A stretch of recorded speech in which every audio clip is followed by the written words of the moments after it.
All right, we in now? Good morning, everybody.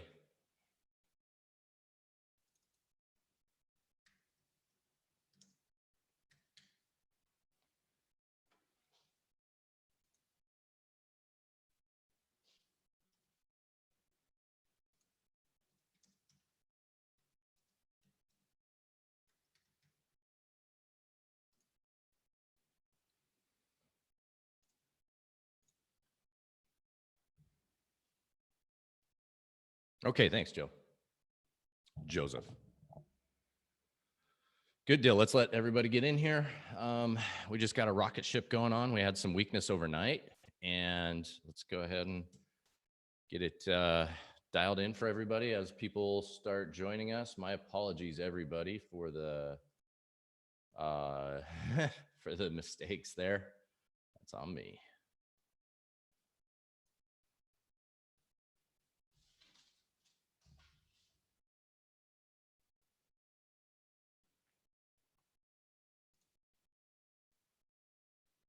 Simon, good to see you.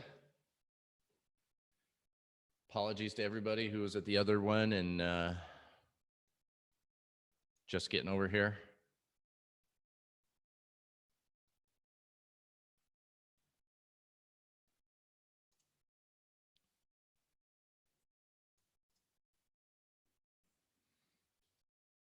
Looks like we're going to have a Euro short setup in another hour. But for the time being, let's go ahead and let's see what we got to day trade today. Big, massive moves in the yen. I got a wonderful setup on gold. Let's have a look. Yen just getting clobbered. Let's go to the yen cross. All of them just beating. Yen getting clobbered. Aussie getting clobbered. Actually, Aussie throwing a bounce in. Let's have a look at that for a potential long today.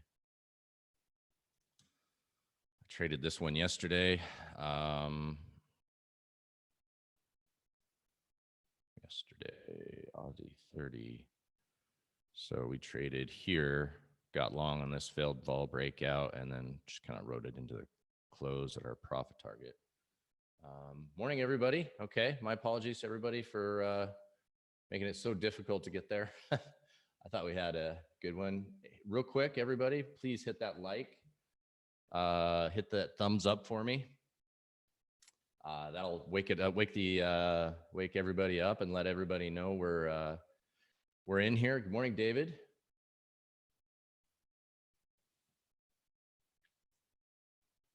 And if you guys don't mind, give it a. I'm gonna throw my link to the here. If you guys don't mind, those of you on Twitter, tweeting it out, retweeting it out, whatever you want to do. I do appreciate it. That helps getting more traders in here and getting well, I'll just say it, getting people on the straight and narrow path in trading and out of the land of penny stocks and short selling a major bull market, getting people into a place where they're actually going to be profitable and useful and successful. So I do appreciate all the likes. I do appreciate the retweets and the shares, and I appreciate you guys just showing up for the session, as opposed to doing it on your own. One of the big reasons that I love doing this is because it is it's a time consuming, and it's actually more than anything, it's a lonely business. So I do like to have a place where we can all hang out.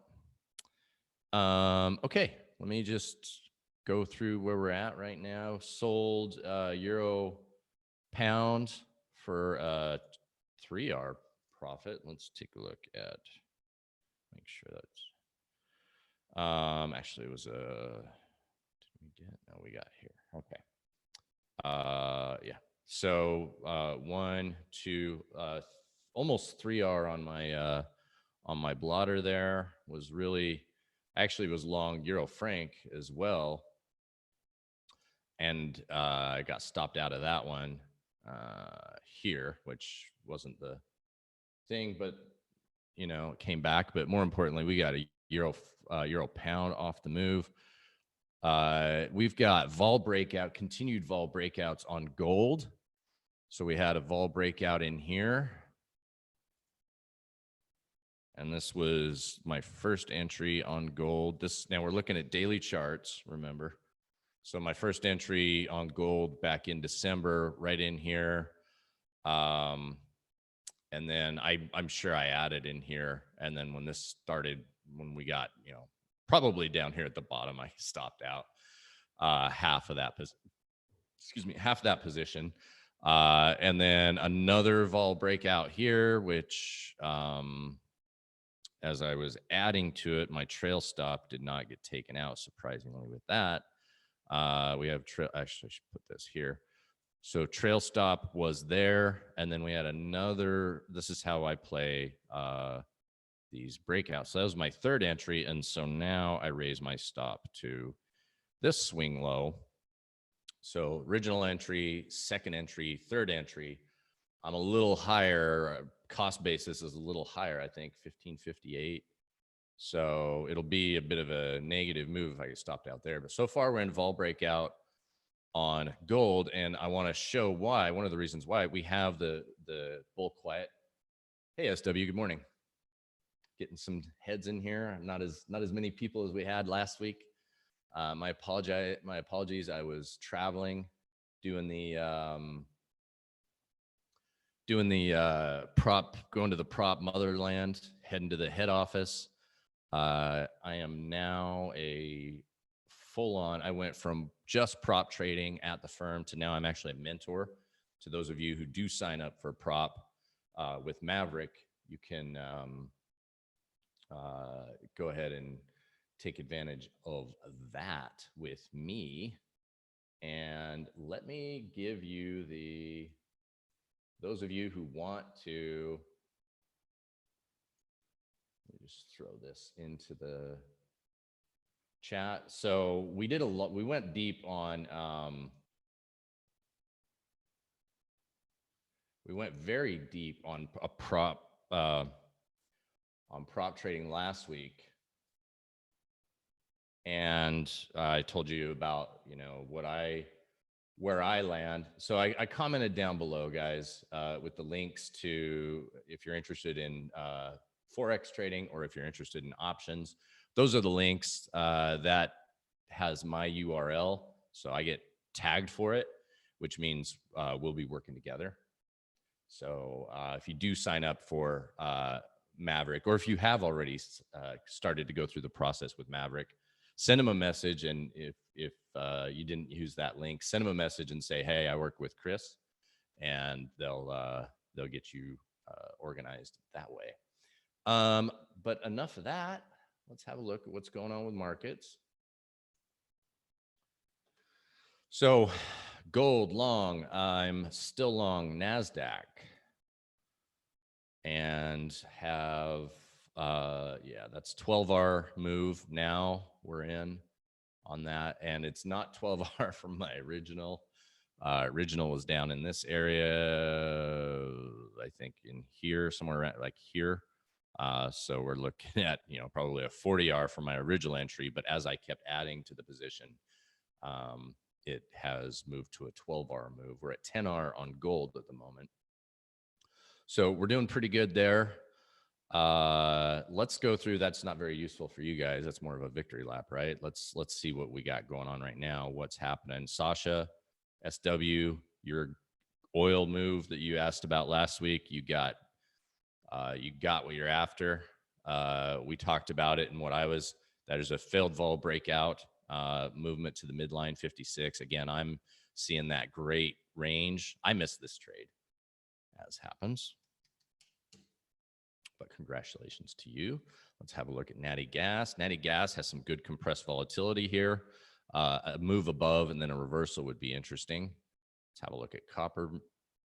Nothing going on with copper. Silver has broken out, and we have a potential failed vol breakout. However, this is a nice setup. This is a vol breakout, potentially vol breakout. Here, so a move above the high, yesterday's high, would bring you in there. And the reason I call it a vol breakout is because we had the vol breakout here, the reversal, it wore it off and it never took out, it never put in new lows, and it put in suddenly higher highs. So I'm actually looking to get long silver, probably June. Let's see, QI. Let's have a look at what month is currently. Front month would be March. So September would be not trading. Huh.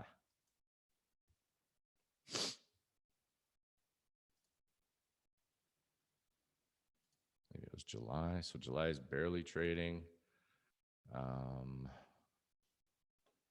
Yeah, it might be something a little. Oh, let's just SI. Let's have a look at the March, April, May, June, July. Let's have a look at September. Okay, September, we actually do have the vol breakout going on there. And it would have triggered already. So September or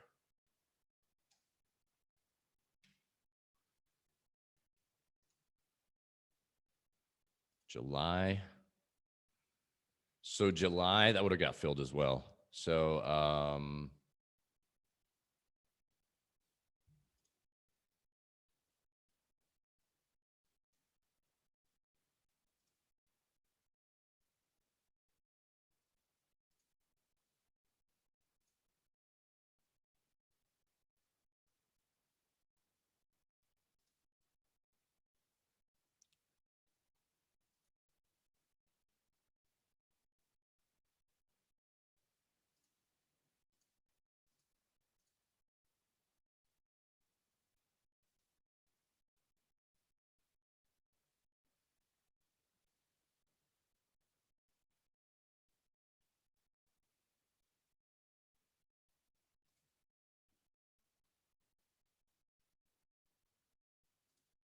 let's have a look at the daily. How are we looking on silver?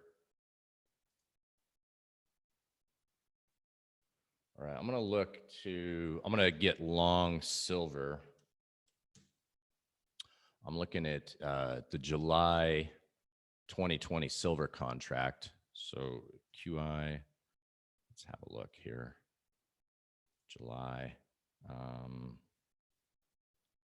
That's not super useful. Not very liquid contract on the QIs. Let's see what the silver futures SB, that's on MOX.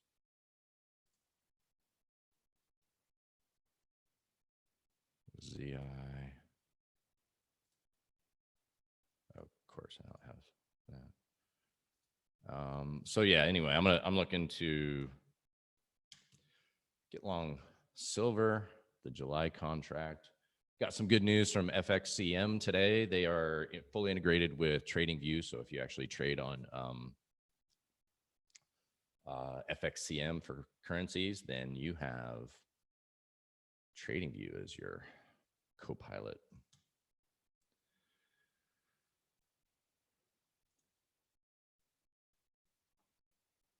Thank you for the retweets, ladies and gentlemen, those that have done it. Always very helpful. I love the hit that like button down below here. That wakes everybody up in YouTube land, and we can get the world following along to the fun stuff. All right, so we're getting a dollar sell-off, it looks like, on the intraday a little bit finally. Yep, there we go. So this is the dollar coming down. Let's see what that's doing to gold. Gold's ripping. Let's have a look at the NASDAQ. NASDAQ is not really doing, it had a nice big move and it given it up a little bit. The big news we're having is in Russell. I'm long some M2Ks, which is the the micro contract, looking to add to that. I have a fairly small position in that right now relative to what NASDAQ is. And the reason I'm not really that big in Russell's because it's just not doing the moves that we really want it to do. On the daily, we have a beautiful hammer pullback to the midline, and we, in the bull quiet regime. So I would be expecting to get up to some new highs here. Looking today to get to find some ways to add to my swing long. Good morning, Ilyas. I think that's how you say it. You hit me up on Twitter yesterday asking about, do you have a prop shop in India? We work with Maverick. We work with plenty of international people, lots of Indians actually. In fact, our two of our head mentors are from India as well. So, Bob, good morning. All right, so I'm watching Russell. We had a vol breakout on Russell this morning. I don't trade that time frame. Recall. Let me make sure my time frame is updated to Phoenix, my neighborhood. So this is our opening bar. We had a 10-minute breakout and a rally. That's one way to trade it. You can come back to the you can do the 3-minute, which again, this was 7:30 buy stop, and then you're running this thing all the way through the day. We get our vol breakout here on the open, and I'm not, as you know, I don't trade the open due to just my morning routine, and then also it's just a little too volatile. So you would have gotten in there with your stop down here, boom, blast up, raise your stop to there, pull back because we got these hammers outside. Looks like a failed vol breakout, which fails again. So another buy would have added there, raise your stop here, raise your stop here, and you're just trailing now. I know it's easy for me to say that. But a lot of what I want to do is inform you how to trade the vol breakout and the failed vol breakout strategy. Vol breakout is something you want to break out during a bull market. Okay, and so I'll just go for a minute and then I'll have a look, Bob. Vol breakout is something you want to be trading, looking for a lot more in a bull quiet regime than you do in any other markets. So on the long side. And if on the downside, you get yourself a failed vol breakout, you want to ride those to the top of the range. So let's have a look at some different time frames on the Russell, all looking pretty good. We have a 30-minute breakout, vol breakout with like a very long dip. We have a 60-minute no vol breakout there, just compressed volatility. And compressed volatility on the 4-hour, which is really nice to see. That's how you're going to get a big move in Russell. So I'm pretty much paying attention for Russell today to put something in. Okay, Bob wants to look at the Kiwi Franc. Let's have a look at the daily. Very bearish triple bottom attempt across the board. Let's have a look at the main crosses. So this is Kiwi, all 7 Kiwi crosses. And you can see it's the same pattern there. We, higher low, lower low, and lower low, which is reversing. So one thing I would be looking for is we can take off our fancy rainbows and charts, and I would be looking at if today reverses something like that and goes higher. So I'm looking for more of a reversal on Kiwi, though we have broken these levels.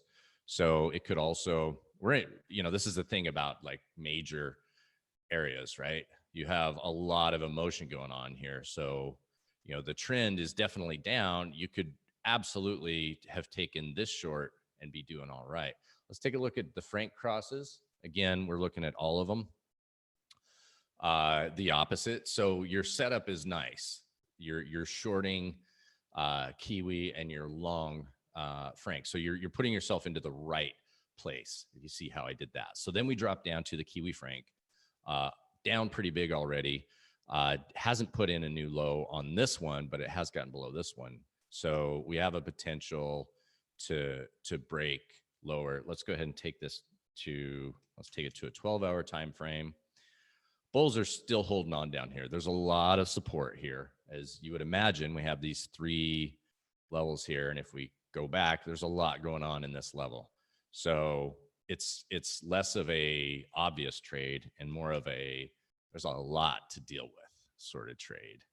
As you can see, bulls are coming back on the 4-hour down to the 60. Let's see what we got with our, actually, let's go back to the chart. Okay.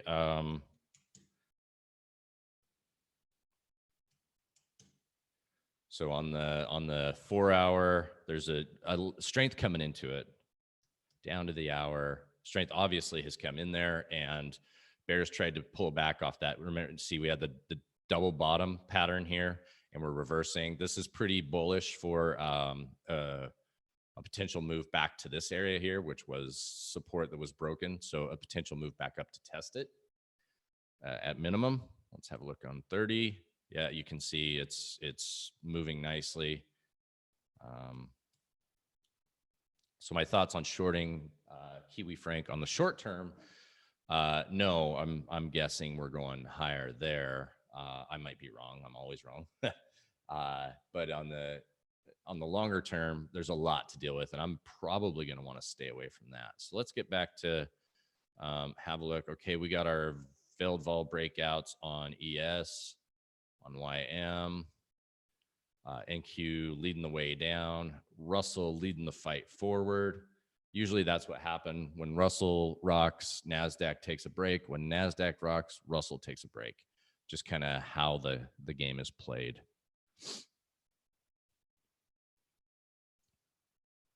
Bonds got a bid.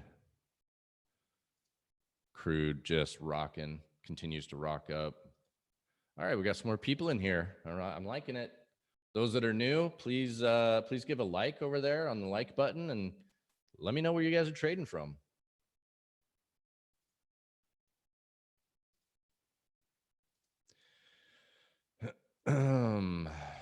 Big strong bounce on Natty. Gold putting in another power move. Silver underperforming as always. All right, so let's get to the tradable world. Had a beautiful run up this morning in euro pound. Yes, we had a failed vol breakout on euro pound, as you can see here. No, I don't know if I would consider that a failed vol breakout or a vol breakout. That's a tough one to watch. No trade there. I took profits on it earlier anyway. So from the long side from this week, last week, I think, or Monday, Sunday, I got it in. Okay.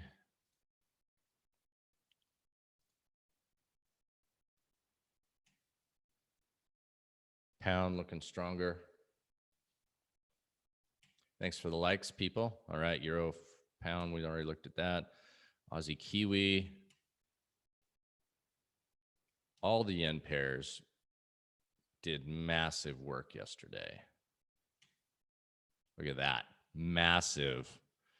Let's get to, let's do this beautiful. We are in a compressed volatility hourly, okay? Now, obviously the times are gonna be, I mean, that was at midnight, so probably not awake playing that, but let's go to the main one that happened. Where did we break out? Okay, so we had compressed volatility here, and so we're looking for a close outside the bands, and then we finally got it. Okay, now at this point in time, you're thinking to yourself, I don't really know. This is not, you know, it's reversing, it's dollar yen, blah blah blah. And then we have an inside bar. So you had your vol breakout trade here. It would be a buy stop above that, no fill. And you have an inside bar. So now it's looking like a failed vol breakout is imminent, except we're sloping higher. So that's your first clue that something interesting is happening. And you see that, you probably would have gotten failed vol breakout short, or you would have just said, nah, it's too far. And then more consolidation, still not putting in the work to the downside. And so now you have bears who, everybody who's seeing all this big move, they're thinking to themselves, okay, let's short this thing. This thing's going down. And then they all get stopped out hard. Remember, that's our price action stuff. They get stopped out hard and then stopped out and stopped out and stopped out. And it just keeps fueling that rally higher. And it got crazy. And then, of course, we close, get into the afternoon when everybody in the States, or FX pretty much heading to sleep in Europe, and Asia is nowhere to be seen. And then Asia wakes up, sees what happened, and they're playing catch up. And here we are. So we could have continued breakouts. You see where we could continue to break and run on the dollar yen. All right, let's get back to Russell. I'm still looking to get in Russell somewhere, add to my Russell position. We had some big spikes on it yesterday and it got reversed. So I'm not looking to chase. I'm looking for a proper setup to trade. And on the 4-hour is where I really have the best setup. We have vol compression. So what I'm looking for is I want to add to my Russell. I'm in the MN or M2Ks. So these are the micros. So I can actually position size this thing really well for a nice swing trade. A lot of people use them for day trading. I use them for swing trading because when you're looking at big ranges, you can't get like, it says you need 5 contracts on the big contract and you look at it on the micro contract and that's actually, you need 57 micros. So you're almost to the point where you need 6 full big contracts to trade it. And you actually can't do it because of position sizing. So I'm keeping my eye on Russell today. I'm looking to catch a vol breakout. So I want to see a move above here. I'm going to go ahead and put an alert.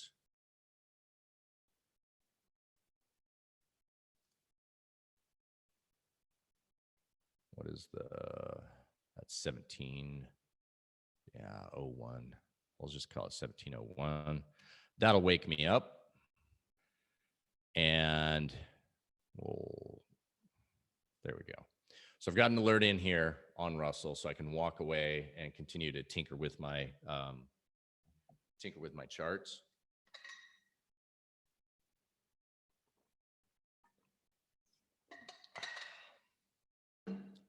All right, almost 4% day today so far, just not even day trading, just sitting on my buttocks. All right, and there's silver starting to put in some work. Gold blasting out of there. What are you guys looking at this morning? Any questions? Have a look at Bitcoin. Let's go daily. Yesterday, it just got violent. As I keep saying, this 10,000 level is actually really important. It really, really is. There's a lot going on here. Why?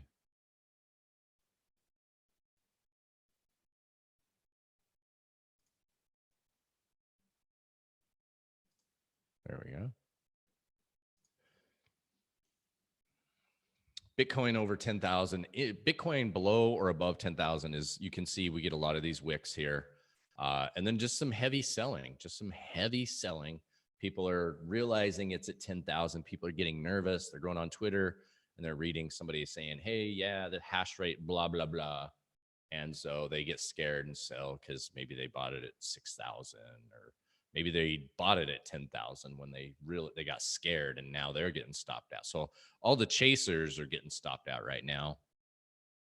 A lot of the people that have been in the game for a while are not too worried.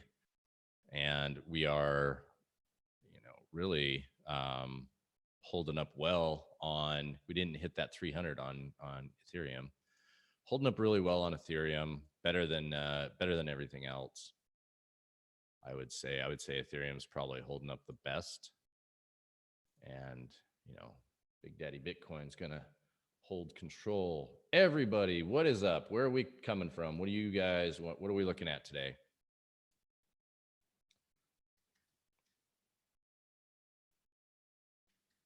Actually, let me go down some time frame, take a look and see what we can do. There might be some trading to be done on Bitcoin. Again, we're putting in the bottom, the complex bottoms. If you're interested in a swing trade, you could easily put a buy stop above this and look for a move up to the 10,000 level. You can see they're trying to base it out. We'll see, that just means now you have a lot of this to deal with, break above or break below is going to be interesting, but we got that spike low. Another spike down to run these stops would definitely do it, but we could easily just take off. It doesn't trade as interesting as some of the others. Let me have a look. I got Joseph. Joseph, I use Bitcoin on crypto exchanges. I don't trade the futures. The margin on them is really big, and I don't like not having exposure to the market over the weekend when spot trades. I trade some alts. All right, gold and silver kicking off. Let's get back to see what we're doing on some great. Do you see those? So we got some nice compressed volatility on the 4-hour with pullbacks to the midline. This is all bullish. These hammers are very bullish. If you were looking for a place you wanted to get in on ES, this buy stop above here is not bad. It's not a bad spot. Same with YM. NASDAQ got its bid back.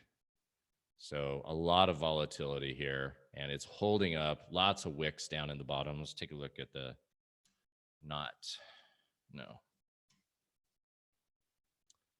Yeah. So this is the NASDAQ index 10-minute. As you can see, we sold off on the open, bounced, came back, and now we're putting in a double bottom there. I'm going to keep an eye on NASDAQ. I'm not personally trading this because I have a big swing position on, and there's just no reason to go into that portfolio risk. Let's do DJI. Holding up better. SPX. Holding up better than NASDAQ. So back to the futures. Back to the future. Interesting. Okay. Vol breakout on ES. As you can see here, we got a vol breakout and support. Okay, I'm going long ES.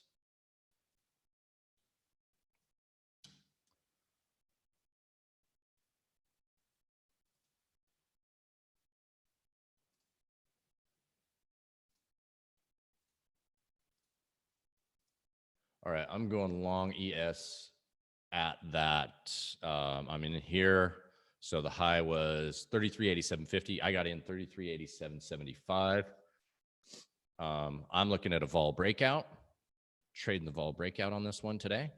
So the good thing is we were able to move the vol breakout here happened. So we're going to go ahead and due to this new candle, able to resize it. And so stop is down below on a closing basis below 33.84, so 33.8375.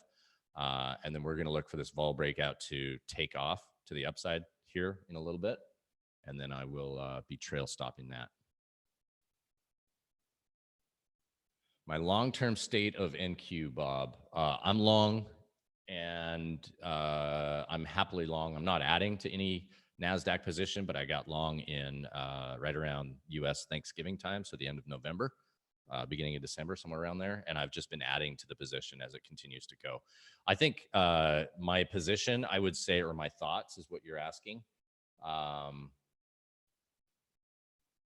is I think 10,000 NASDAQ is acting as a bit of a magnet. And if you go through my my Bitcoin video on Bitcoin 10,000, you'll see that that big round number is something that everybody is going to be paying attention to.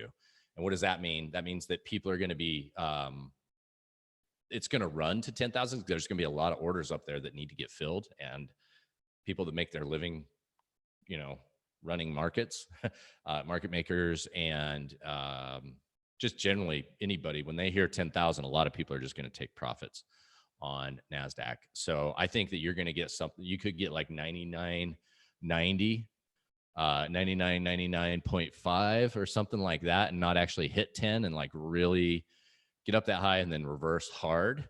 And so people are going to get scared. They're going to start selling it, and then they're going to get another run at it. And who knows? Who knows? But I'm long and strong.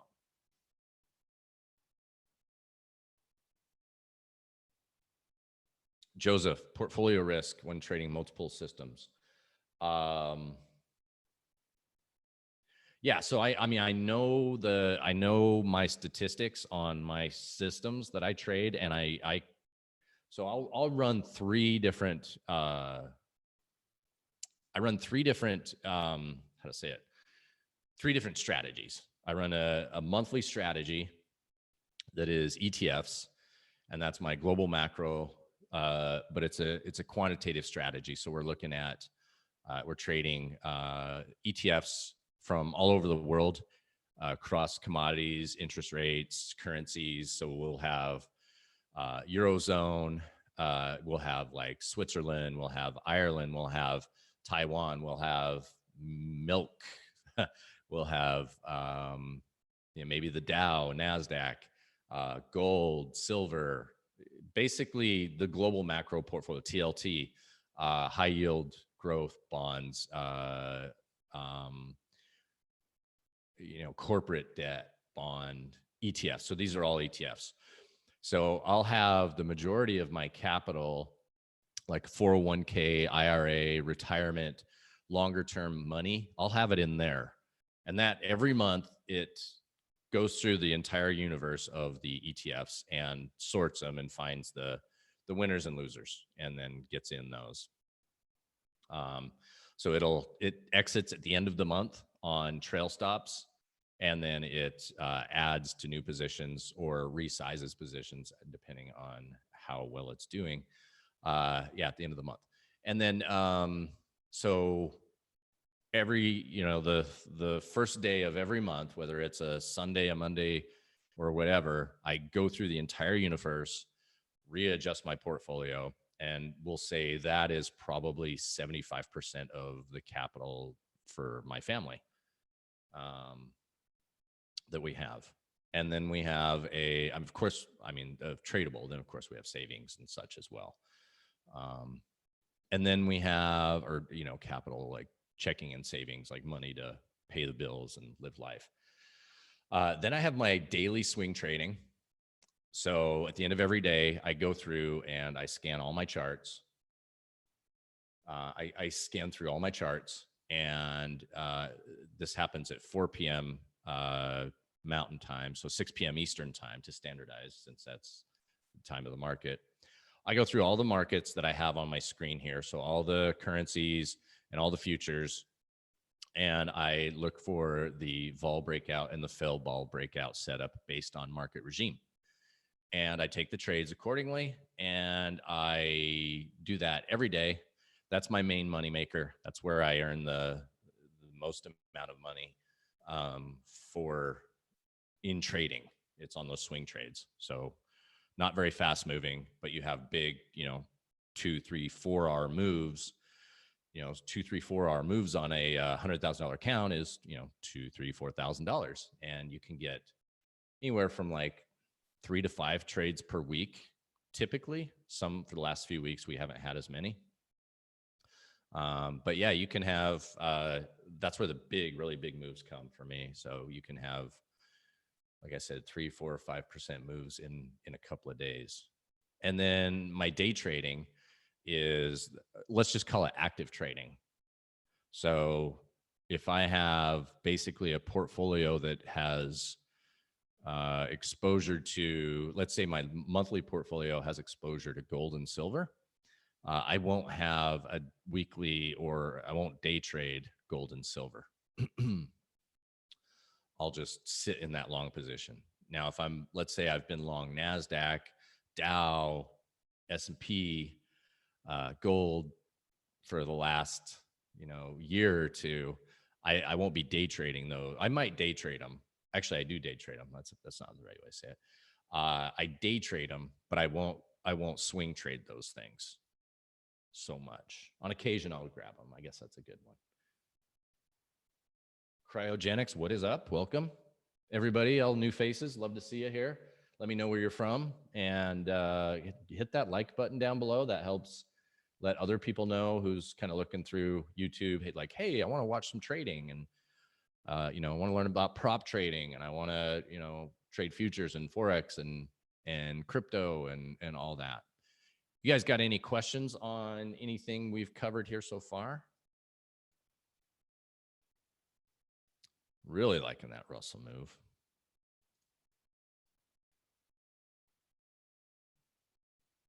Wonder if we have any pending news this morning.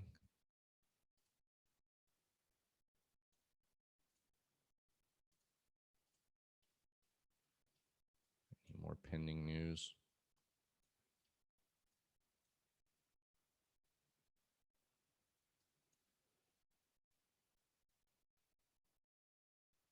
Oh, cryogenics. What's up, Ben? Ben O in PR. ¿Qué tal? ¿Cómo estás? Ya tenemos varios latinos que hablan español acá. Pues no solamente latinos.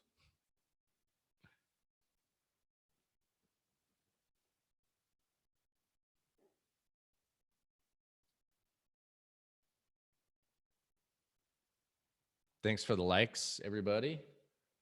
Did y'all get a chance to watch that the prop trading video last week that I did? I know a lot of people are asking about it. Like I've been getting hit up a lot, and I just want to make sure the questions that are getting asked that you guys get that video, because that's why I went into it, and I did 4 hours on prop trading.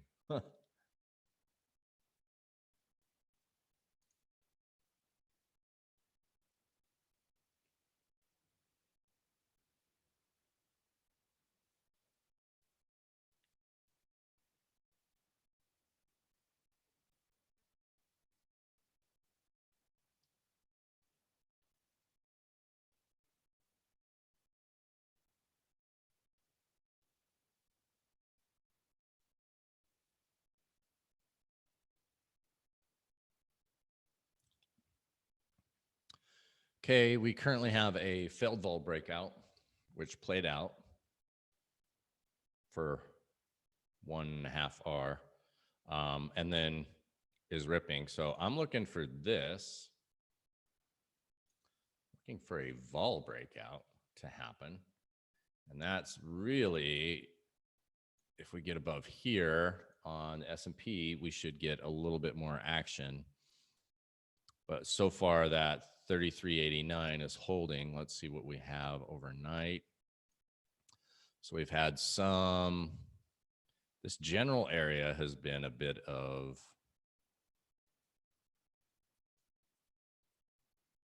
a range. Let's just say like here is a bit of a range, and that's not a bad thing. Ranges are great. I like ranges because when you break out of a range, you're going to have bears who are thinking this thing's going lower. They're going to have their stops up here. So if that gets ran, then we're going to snap up, and then bulls are going to get bullish, and they're going to put all their buy stops in, and we're going to snap up, and then we're going to come back and shake out everybody and reconvince the bulls that we're bearish and reconvince the bears that we're bullish and get them to stop out. So we're taking another stab at a double top on the intraday.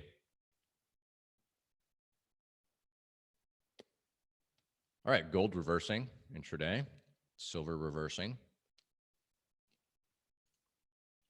Oil is not. Oil is sucking the auction out of the room. Again, congratulations, Sasha.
NM, yes, long ES from here, this level here. So we got in, actually, I mean, I'll document the chart for you so you can see it.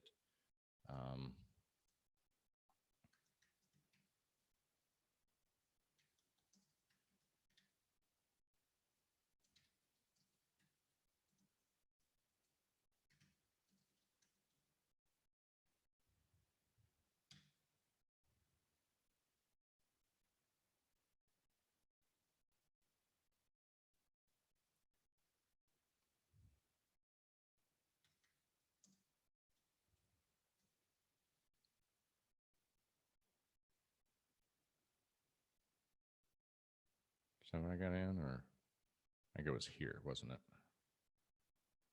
Through the 88.75, yeah.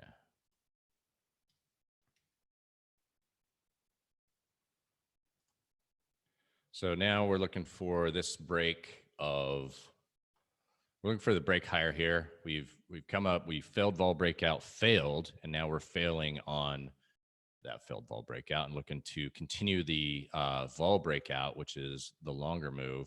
So maybe a move up to the 33.92 area, give or take, is next. That's some strong bullishness.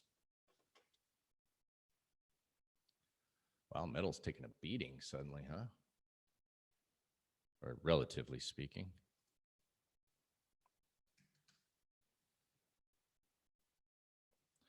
Failed vol breakout on silver. Let's see how we close the day. Or more importantly, let's get below it and then fail that. That'd be interesting.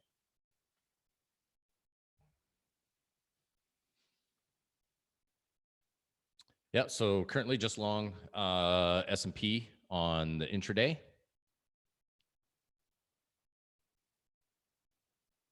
On swings, long, I took a long silver, July silver. That's a swing trade. Yeah, swing trade long silver on July. And currently waiting to add to my Russell long position on silver. Okay, so we've had some, we keep getting that really big weakness right in there. Can't seem to break above the high, but every attempt we make to that new high and every dip that keeps it, lots of bullishness. Bears are trying, bulls take control. Bears trying, bulls so far have been taking control. So we're just keeping an eye on that. I'll be right back.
I got long NM. I got long silver on the July, July 2020 contract, which actually did go above and got filled. So the front contract, no. July, yes. Because that's a swing and it's going to be a longer term position that I'm sitting in. All right. So far, nothing exciting happening on our position there.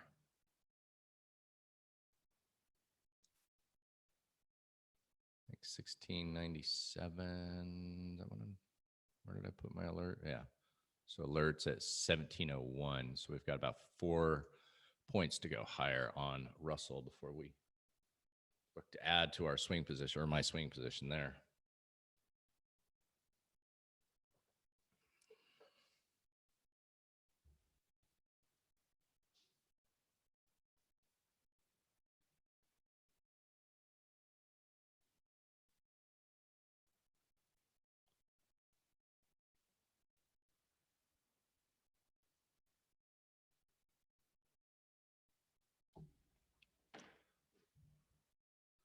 Have a look at gold. Found a bottom. Gold is just catching knives. Doing it. Really liking it there. As it gets dumped, it gets bought. That's a very nice sign. I like to see that.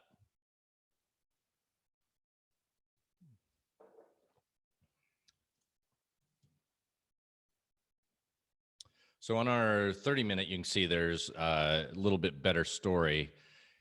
Trying to break out. We have compressed volatility. Bears are coming in and putting the kibosh on any bullishness. But we can't seem to get above this top range. As you can see with the 30-minute, that's very bullish, holding it down up there. So if that gets taken over, because you see how bullish this was and, how strong. They dumped hard and we came back, trying to push hard, coming back again. And this is like Bear's last push down. So what we should get is, if we get above that, we should get a nice breakout of our vol compression here, which should give us the, that could give us some strength. So it looks like they want to take this to the midline. I need to get back because I may end up having to stop out of this one. Remember, I wait for a 10-minute close below my stop, not here. I won't take it if it touches there, because they're going to run stops here. So we're going to get some volatility below this. If you don't have the stomach for it, don't do it. But what happens is they're going to get stopped out through. We're going to break this. Bears are going to get strong. They're going to get aggressive. They're going to get excited, because remember what we had here. We have these big candles, and there's a lot going on right in here. So we're likely going to run that and reverse. Then that would put us in a nice intraday double bottom on an upward trend and a bear flat or a bull flag.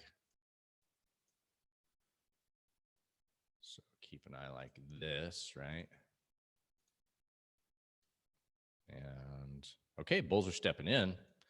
Not sure how long that's going to last, but bulls are coming in with it. This is also the ES, so you're going to get the most amount of tomfoolery going on this thing. They're going to run stops more often than not. So surprising that it's not, because you'll see moves like this: big dump, and then they run it, and then all of a sudden you're off to the races, right?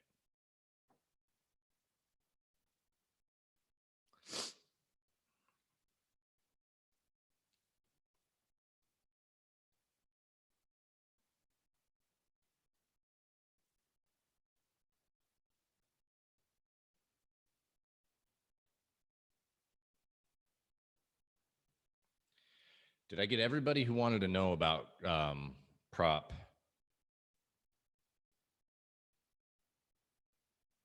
Did I get, okay, there we go. We're breaking that low now. Did everybody who wanted to know about prop and hit me up and DM'd me and all that about this stuff, did you all get what you needed from me?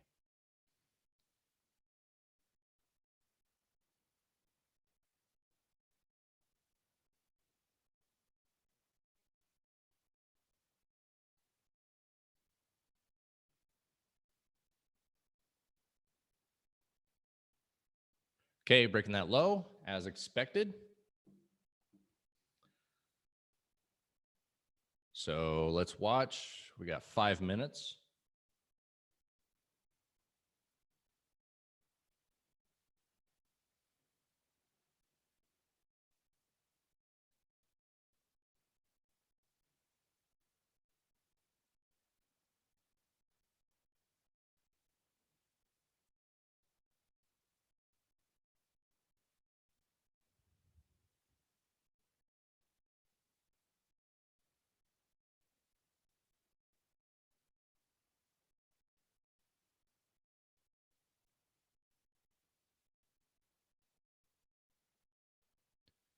So we got a little bit of time for this to play out. As I always say, I'm just sitting here watching, letting this drama play out here. So your 5 minutes bottomed, 10 minutes, even 15 looks, actually 15 looks beautiful. Good consolidation, last chance to come in. Remember, we had a low here, so 33.75. We had a high 33.89.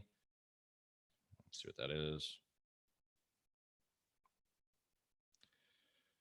14.3375. Nope. 33.82. Yeah, 33.82 is potentially kind of like the mid area here. So buyers are going to defend that. Bears are going to run to it. We know this. No reason to be scared or fearful. Again, if you are, then you don't have to trade the way I trade. Grab some water.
Simon's got a question. Simon, no, I definitely buy on pullbacks. This was just a vol breakout setup, so I was looking to do the vol breakout. The idea is that you want to be in. So we have an always in long market. 82 area is where. Also, Simon, the nevers are not anything. Looking for definitives in trading. I know everybody is looking for definitives, and they want defined ranges and defined things that are really going to be the rules, and just stick with those defined rules all the time, and you're going to be safe. I disagree. I think that is the thing that makes trading loses the most money in trading. Personally, that's just me. But yeah, I find those to be the definitives, to be the antithesis of successful trading. So no, I certainly buy pullbacks. I buy breakouts. I buy pullbacks. It all depends on the market regime that we're looking at. So we're in a bull quiet regime, right? So when you're looking at a bull quiet regime, let's go here. We replace that. So in a bull quiet regime, okay, this is a great example too. It's using ATR. So a downward sloping ATR is indicative of a bull trend. So you're just looking for, we have our any hammer pullback, a breakout, we're going to come down and look at. So a high of 33.79, and we got down to 33.79, low 33.75. So we actually came down, hit that low on the daily, which is where you would expect a breakout to come back and test this area here before we head off to the races. So let's have a look at. We got a few minutes left on my candle here. Everybody's freaking out. We may take the stop. It may have to happen. Maybe a tough day on us today. But if we take the stop, we'll be looking to get long again somewhere today. It's just a violent candle. Look at how bullish bears are going to take this. Let's have a look at our 60 here. So we may take another. Okay, so I see what's going on. Yeah, we could take another run down. I think the 82 level that we were looking at, that should hold in this candle.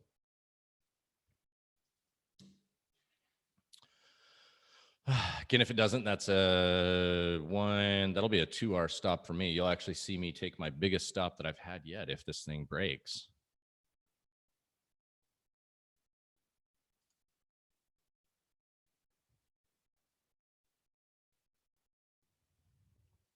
Let's have a look at NASDAQ. Oh, big one. Big dump on NASDAQ. Okay.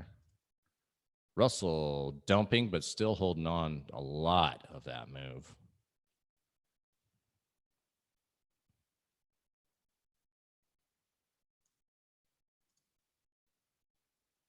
Oh, in the midline, you can see the midline on the Bollinger is right there at that middle area too. So bears are feeling pretty cocky right here. So it's Bull's job to come in here and give them a hurting. We'll see with this. See if we can make it happen. We've got about a minute and a half left on this bar.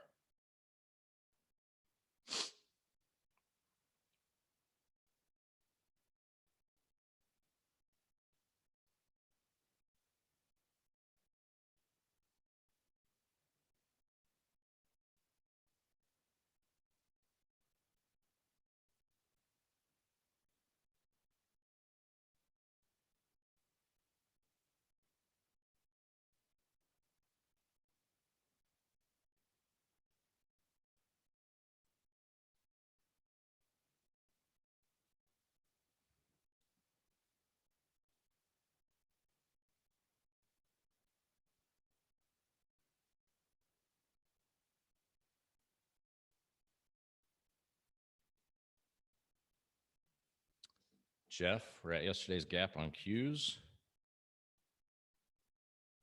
Actually, let me look at NDX just to turn that up. Oh, I see. Okay, yeah. So we have a little gap there. Very nice. Let's close this out. Extended hours. So we got a gap to do there. Let's see what SPY's gap is looking at. Okay, so we have a gap down in here too. All right, well, looks like we're taking our stop. Yeah, they're really running it on us too.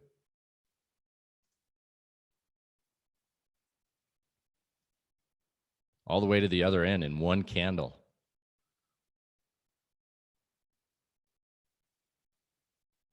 Jay, good morning. Okay, stopping out. And I'm out. That was a 2.5. Do my math here.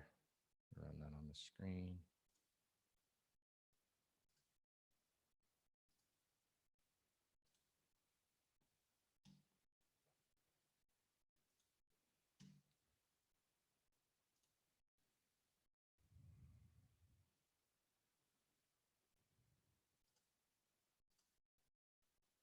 That's not the right tool.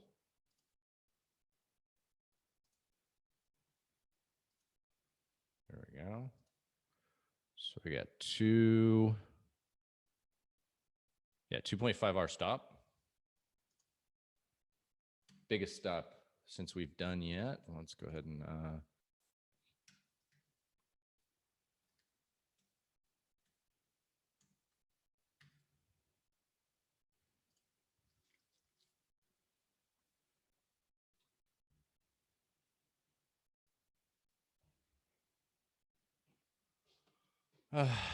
okay. Let's have a look at 30. Let's get back out to the 60. Good eye on that one. Jeff with the gap fill. Let's have a look at spies on gap fill. So we're right in there. It's going for it. This is going to be a nice one. Let's have a look at what yen is doing right now. Okay. Oh, gold. Here we go. Here we go. Gold to the highs. XRP USD. Are we Ripple traders here? Gold breaking out, continuing with that power move. Ripple, I have no opinion on. D, I don't trade Ripple. I don't have anything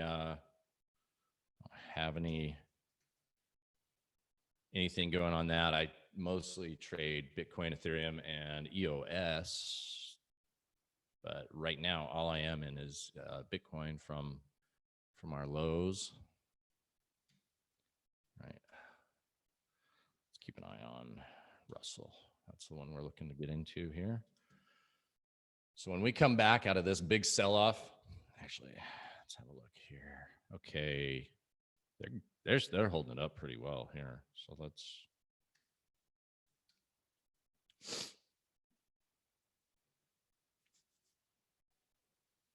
Yeah, D. Sorry, I couldn't be of more use on Ripple. There's way better in my mind. There's some of the issues I have with Ripple. Some of the issues I have with Ripple is, or XRP, I should say, is just that they continue to dump the Ripple, whatever foundation. They keep dumping Ripple, selling it for USD. So there's a perpetual sell on that. So when it does cover and rally, you get some fun moves, but for the most part, it just gets it. No, I'm long Bitcoin, not short Bitcoin.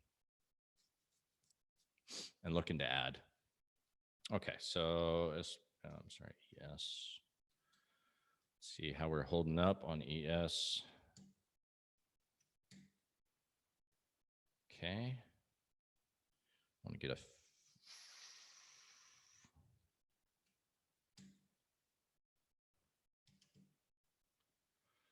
okay. I want to get a Feldval breakout to the downside. Let's see how we're looking on NASDAQ. Even better looking.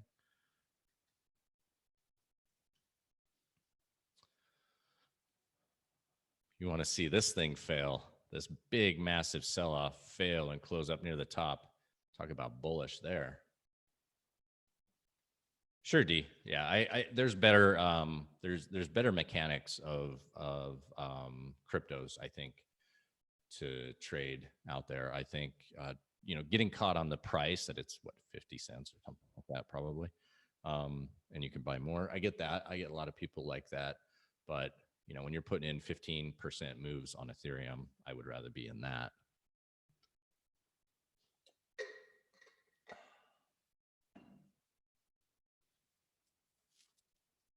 Okay, let's have a look at S&P. Okay, gap fill on the Qs. Good call on that one, Jeff. Thanks for showing that. So I'm looking for the reason to add. We get, what was it, 60? So I'm looking for a vol breakout on the 4-hour Russell to get in. Jeez.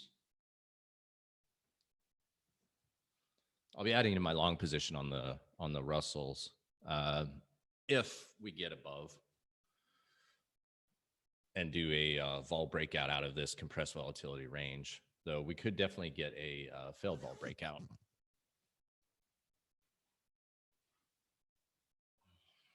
On Ethereum, yeah, I definitely, I mean, Ethereum is just going to have a lot more tailwinds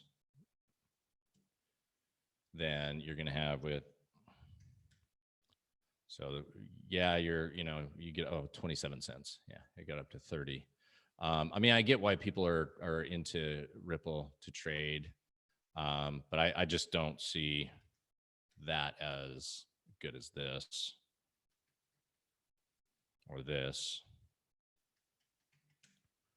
or this or this, especially this.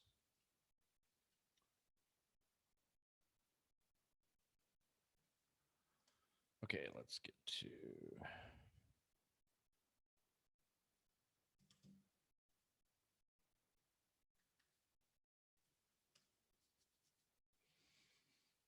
good bounce coming in. Take it. Jeff says semi's leading the weakness. Probably.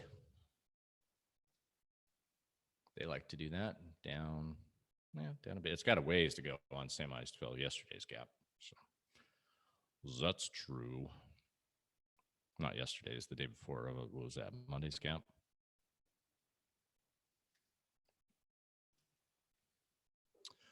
I'm liking the bounce.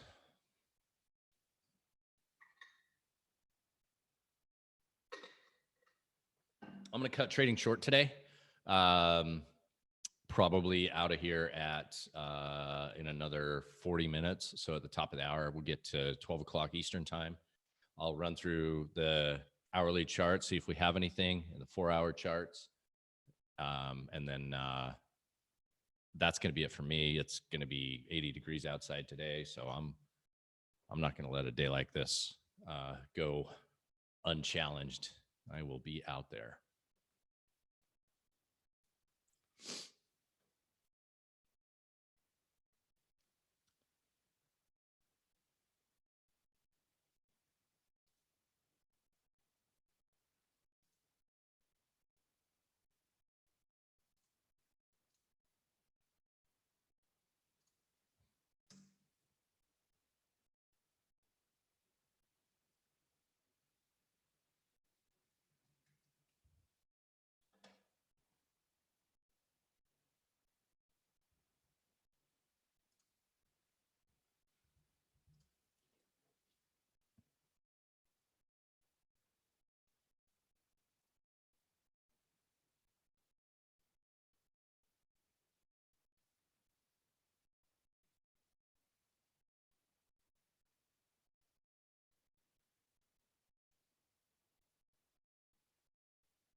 What is the haps here? Gold continued to blast.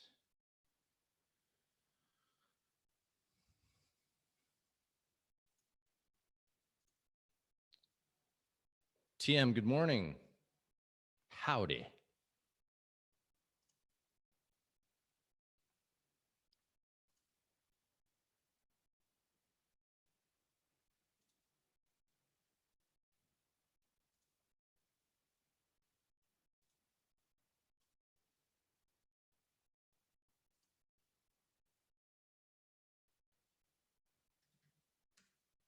NM, no, I don't know if there's news. I don't follow news. Don't care. We have that gap to fill. Let's see how we're looking on that gap. Gap filled on SPYs. Gap filled on Qs. Gap not filled on IWM. Gold ripping. Silver doing decent.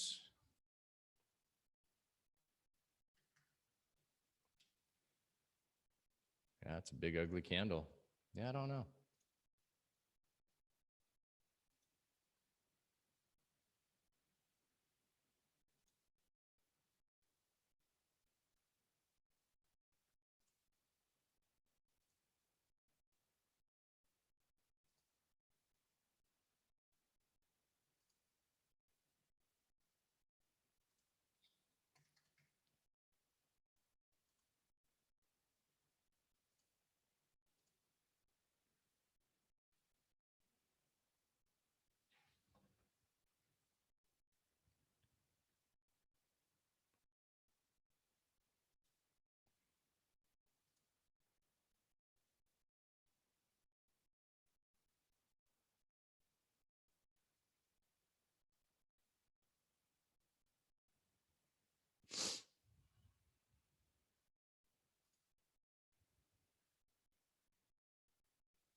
All right. Remember, let's have a look here. NZD, CHF. Somebody did ask me about it. There it is. Yeah, we came off that bounce to the midline and giving it back now. What is going on with the yen? Not much going on with the yen.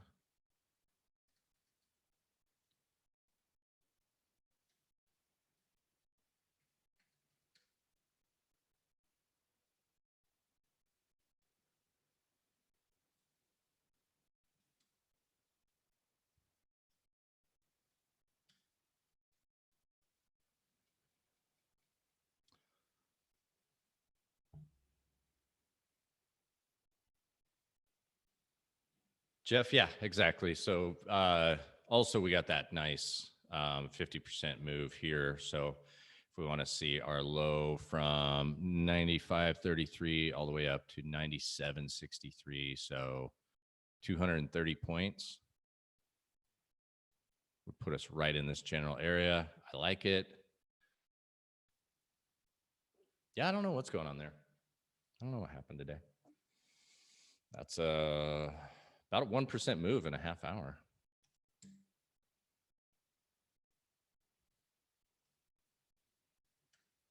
Somebody said something to someone somewhere.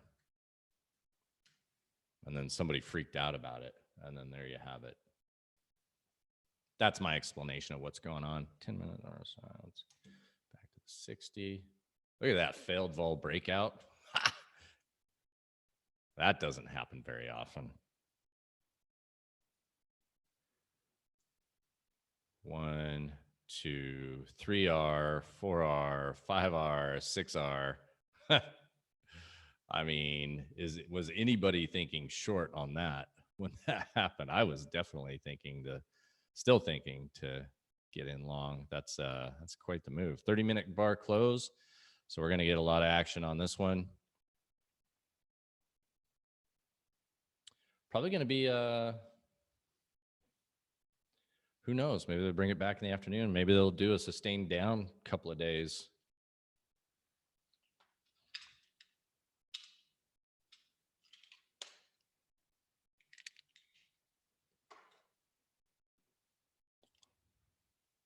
Definitely hurt that hurting people out there.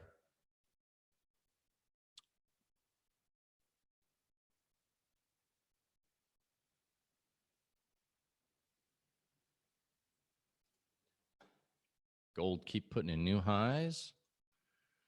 Silver's playing catch up as always. Crude gave it up.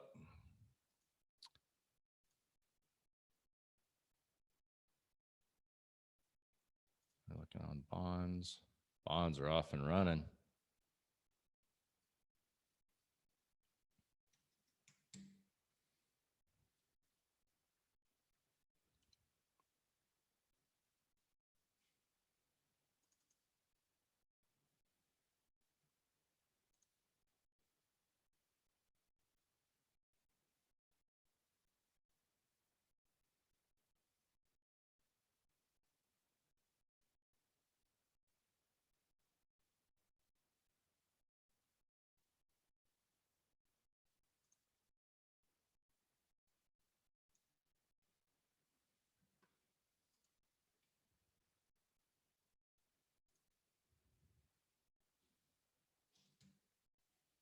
Oh, geez. Yeah, really coming in hard. Wow. Let's just watch a crash. Luckily, we're sidelining that one.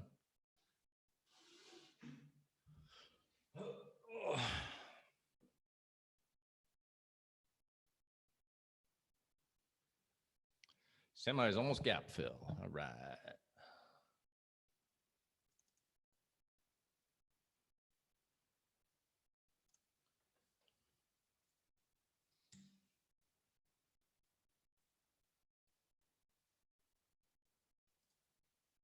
Now Russell's giving it back. All right. Let's see how we're looking on the. Okay, gap filled on Russell. The stronger of the names today.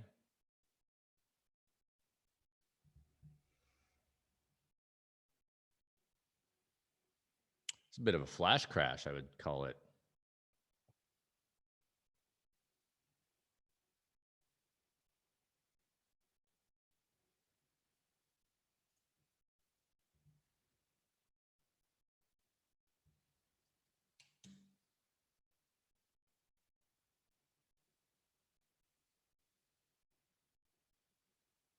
And yeah, I agree. We should get a nice fill ball breakout trade to the long side. NASDAQ, S&P, Russell, everything. If this was something you're looking to add to positions, that's definitely where I would be. I'd be looking to go long.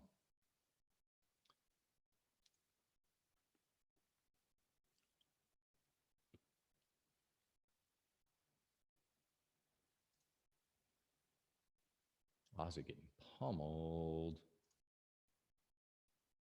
Dollar ripping. Dollar up pretty good today. Jeez. Sorry, rest of the world. Dollar's having a good time. Argentina's getting beaten hard on this one. Let's see. Colombia is not doing too bad. Wow. Peso really, Mexican peso really taking it. Yeah, some big stuff going on, obviously, in the interest rates and currency markets. It's going to be affecting everybody here. Still looking for my.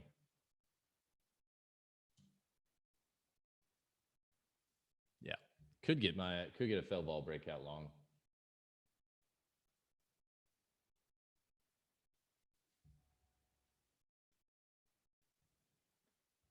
Jeff says the ARB on SPY and ES got all out of whack.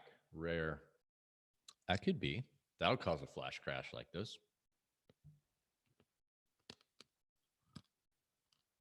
Sorry, I'm eating mints. You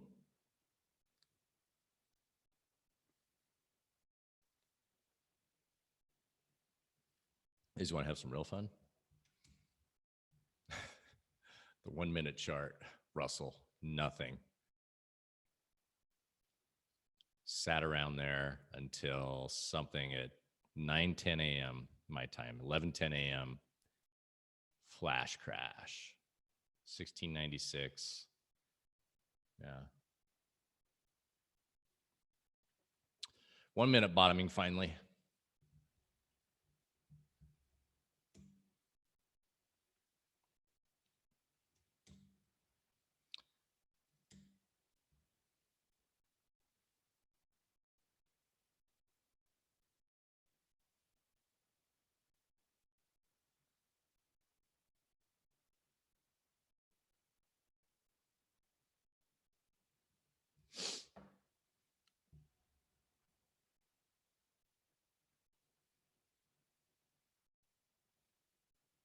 Now everybody's starting to tune in. They're starting to see what's going on. What happened to the market? The market went down rapidly. We got stopped out for an outlier. Oh, today was a great day actually to cover the. A lot of people come at me when I say like, look, I don't use hard stops. I use soft stops like that. Today was a great example that you could use against me of why using a hard stop is a great tool. I would have stopped out at -1R. Instead, I stopped out at -2.5R. But then again, this is out of the 100 trades or 1,000 trades that I do in this strategy. You'll see 1 or 2 days where you get out of 1,000, 1 or 2 where you get a much larger than like a 1.5R stop out.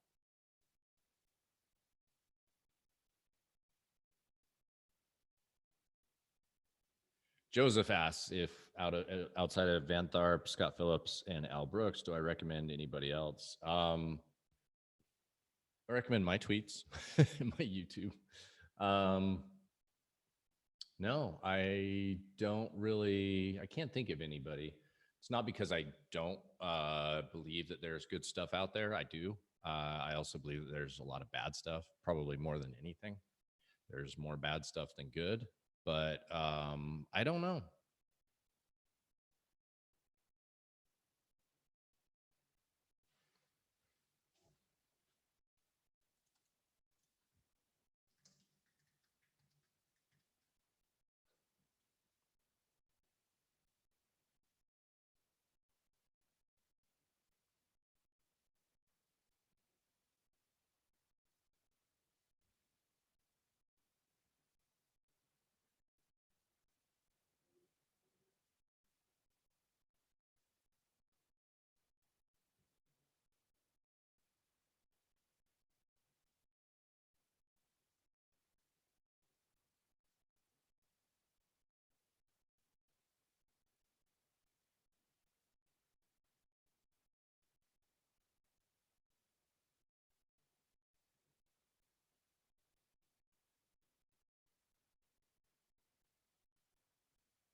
Thanks for the thoughts there, Jeff.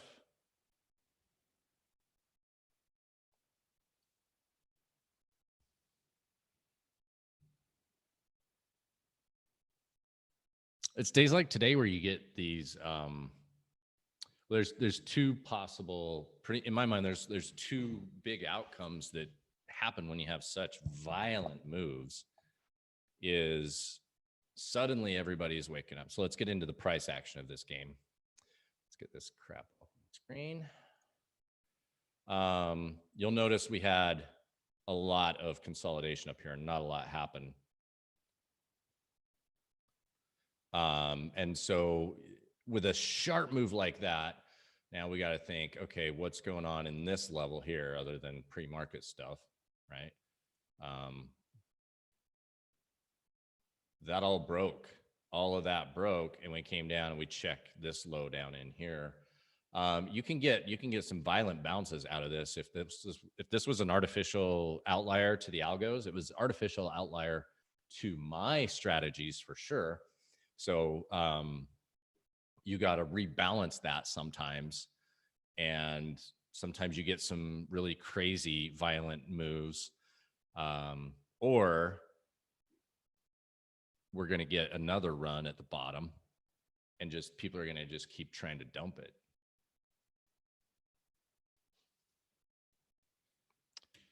Ask on the failed vol breakout on the 5-minute.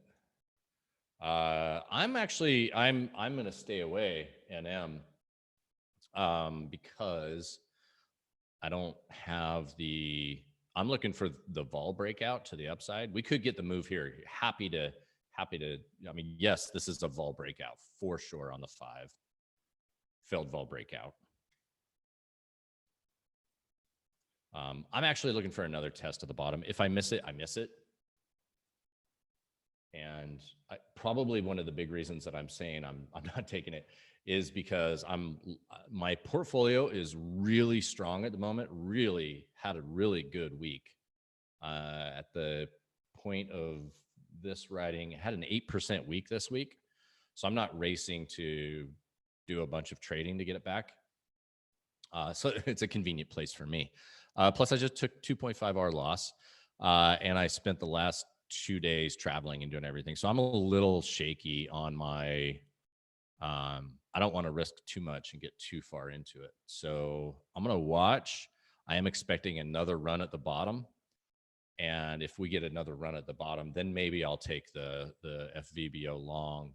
But I want to see this do a little bit more work. Let's have a look at NASDAQ.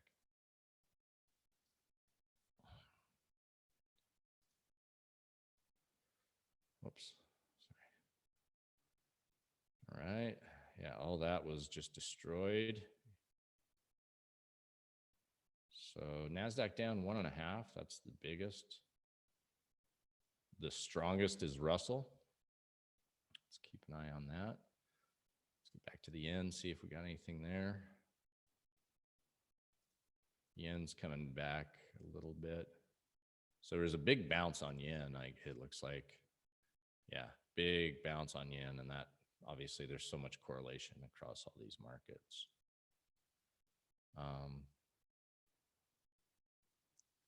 Okay, so NM, it's not that I don't have any interest in this failed vol breakout. This is just what a professional trader, like you, I was on a flight yesterday. I was in an office the last 2 days, and then I was on a flight that day as well. I just know personally that my trading skills and my sharpness is off a lot more during these periods of travel. So I'm not gonna push myself too hard today. Maybe get a little bit more full-time trading tomorrow.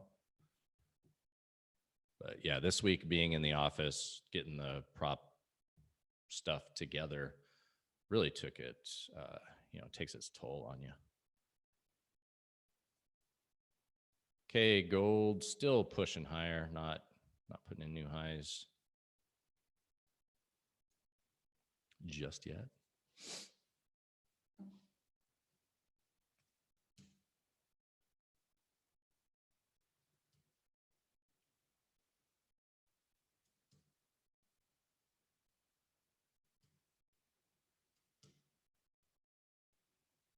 Look at that. Look at that reversal right there. That's really nice on the 10. Let's see what that looks like on the 15. Look at that. 30. Really nice. I might take FVBO long. Oh, maybe.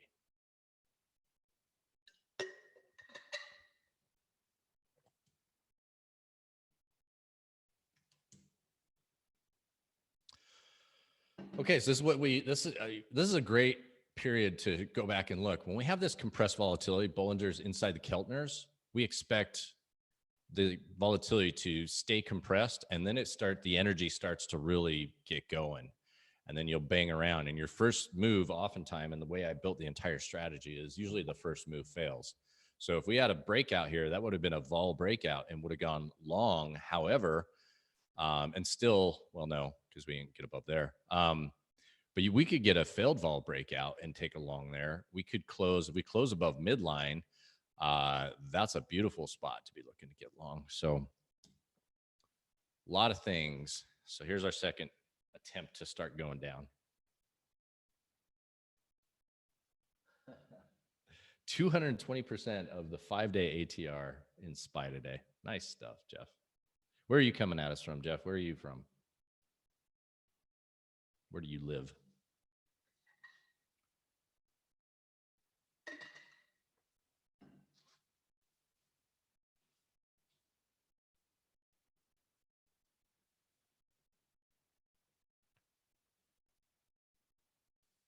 There's a euro pound out today, now that I'm out.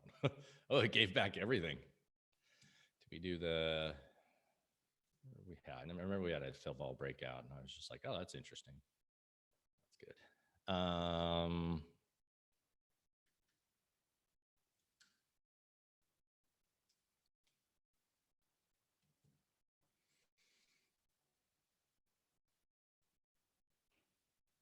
Jeff Winters in Florida and Summers in Chicago.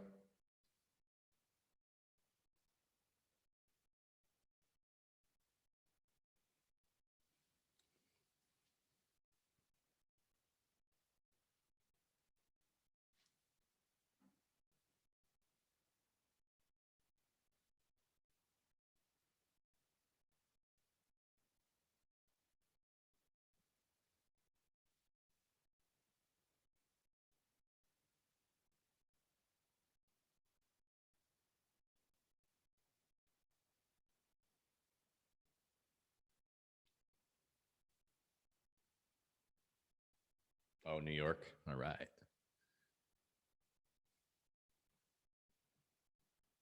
Well, good to have you in the area, Jeff. All right, here we're looking at our second attempt lower. We can fail to put in a new low, or we can put in a new low, and then we'll be looking, then I would be considering a long reversal. But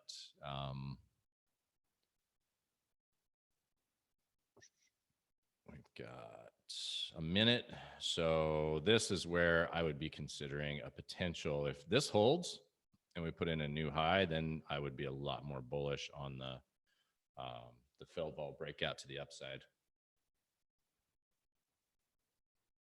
Yeah, we almost set up in Florida, Jeff. We were looking at Miami, Fort Lauderdale, Palm Beach, not Delray Beach. And I just love the mountains too much to go there. So could have been neighbors. What could have been?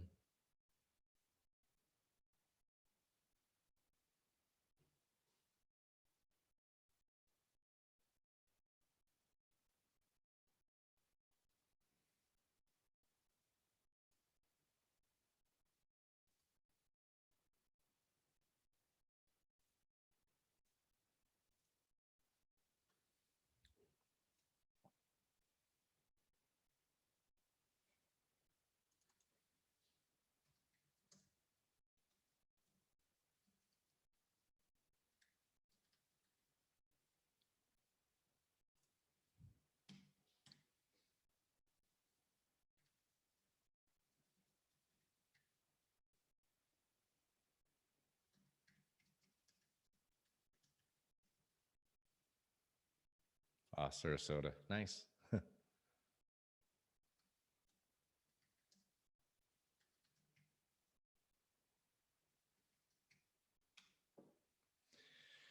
Okay, so we could possibly get, looks like we got our spike low, come back up. We're going to take another attempt down somewhere. If this thing blasts above here, it should be off and running. I'm thinking a little bit more work down at the bottom before I be getting ready to go long. I've got 10 minutes self-imposed timeline.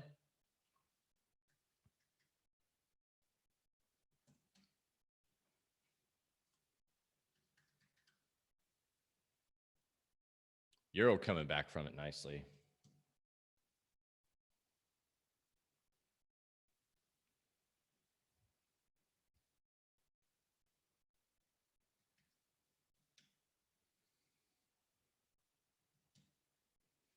Okay, so would be looking to on the 5 minute. If this gets above here, I would potentially do it, but this 1681.6. Nope. Let's trade the Russell. What are we doing there? Young knucklehead.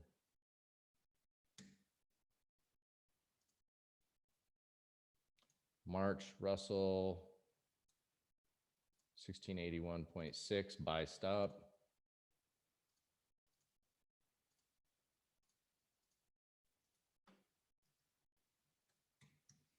It's my first buy. Buy stop potential here on Russell. A move above here would bring me in. If we don't fill it, then I'll give it another.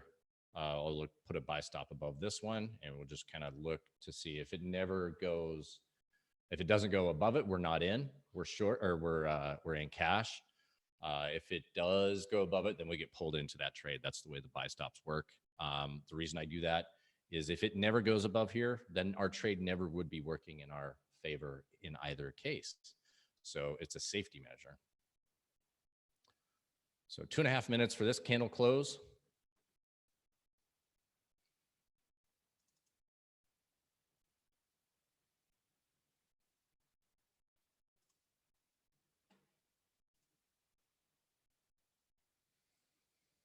Yeah, Sarasota, Florida. Probably a lot less traffic.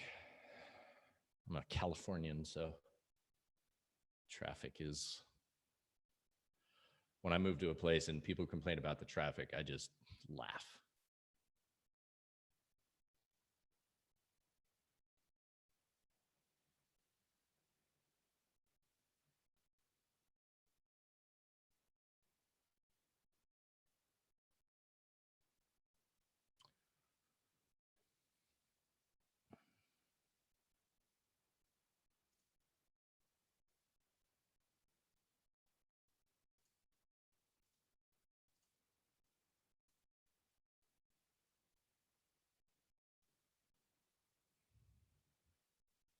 This will be first buy. I'll be looking to add to the position. Looks like I'm staying past my time window.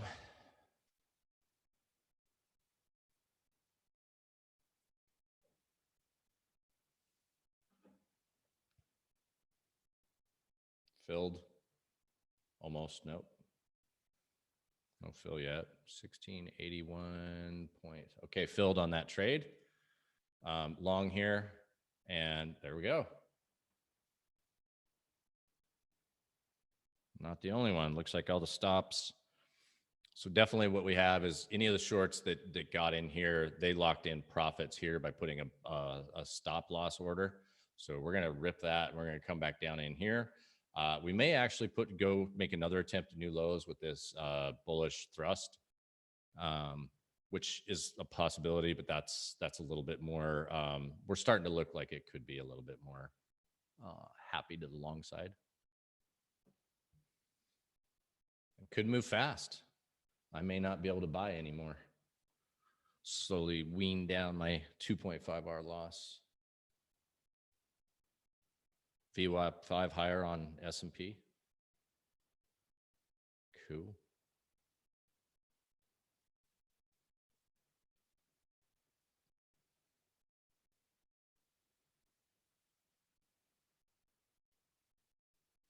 Let's have a look at our brother NASDAQ. Oh, yeah. Nice move there.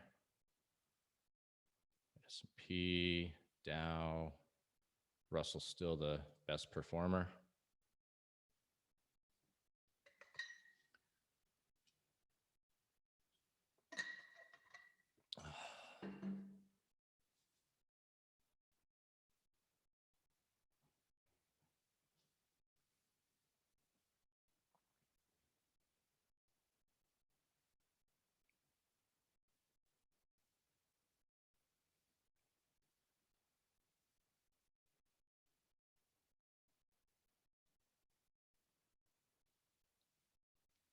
Gold coming back finally.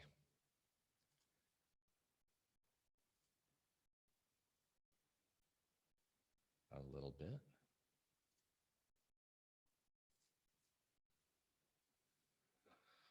All right, let me check my DMs.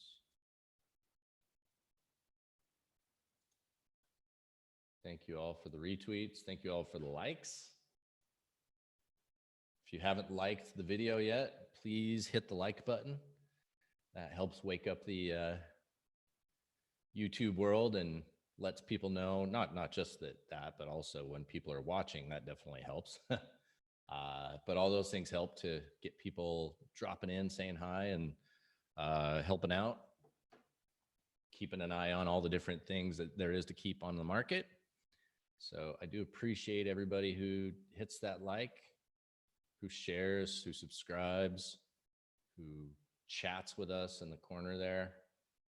Love it all. You guys are the best.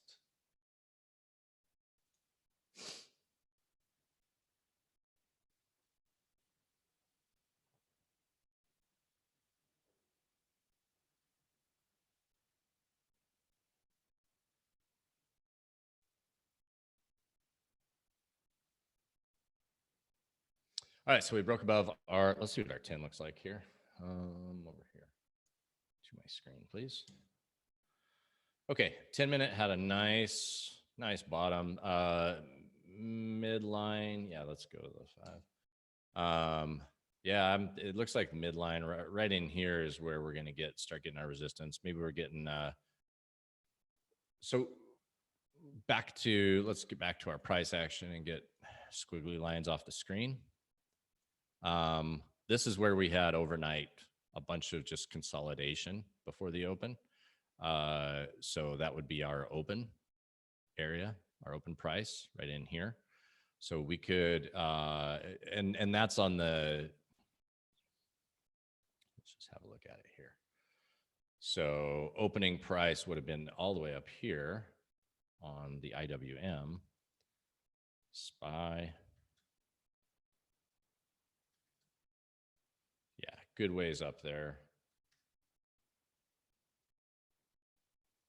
But futures open, or I'm sorry, equities open right in here. So 1686. So as you can see, yeah, we hit that general area and we're getting some weakness. Now, when this thing broke, this caught a lot of people off guard, caught me off guard. I think caught most people in here off guard. Some of you may have been dialed in to get it.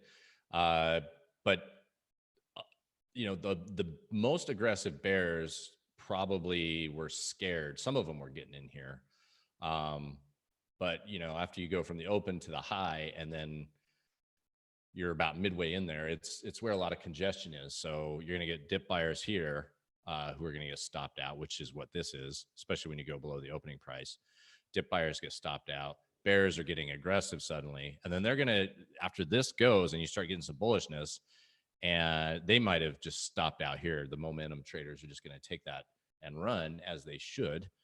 You get this bounce up here and then this reversal. So bears are getting very, you know, some of the bears that miss this move and are, you know, waiting for the market top could probably have started to short this. And when that gets taken out, this high gets taken out, they're going to buy to cover. So that's why we get this little excitement. And then of course there's traders like us who are buying the move above it. And so we're looking for that. So this is why I only got in on a small position size here, because now bears are still going to continue to be aggressive here, especially when we have a massive move down. It's that first chink in the armor. And so aggressive bears are going to constantly be thinking that's the market top. We've hit the market top. I need to get in. I don't want to, you know, they're top tickers and they're the ones that are going to be trading this thing. So they could be getting short right here, or now they're going to keep their stop up at break even on the day, open, future open on the day. And so if we break that, then we could be moving back to start wearing this off. And you got to understand, you're going to have a lot more bears coming in today because this is a move that came, I assume, out of nowhere. I don't know. I don't watch news, but a lot of the bears do. So it must have been news too. So they're getting, they may be looking at this little pullback as a reason to get short. So that's what you need, is you need to get bears on board, and people looking at it saying, okay, I'm missing this short, I need to chase, and then they get stopped out. That's how you fuel a rally in a market like this.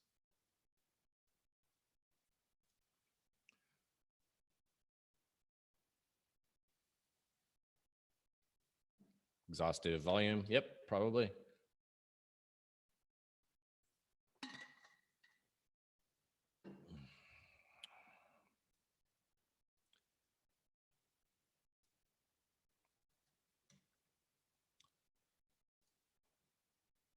Yeah, it was pretty good volume.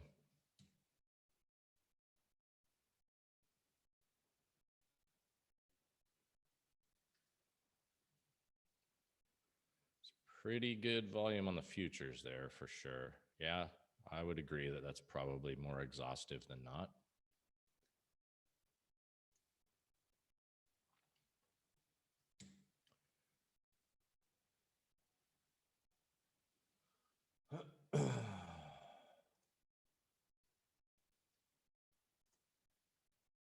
Thank you for the likes on the video here. Thank you very much. Thank you, thank you, thank you.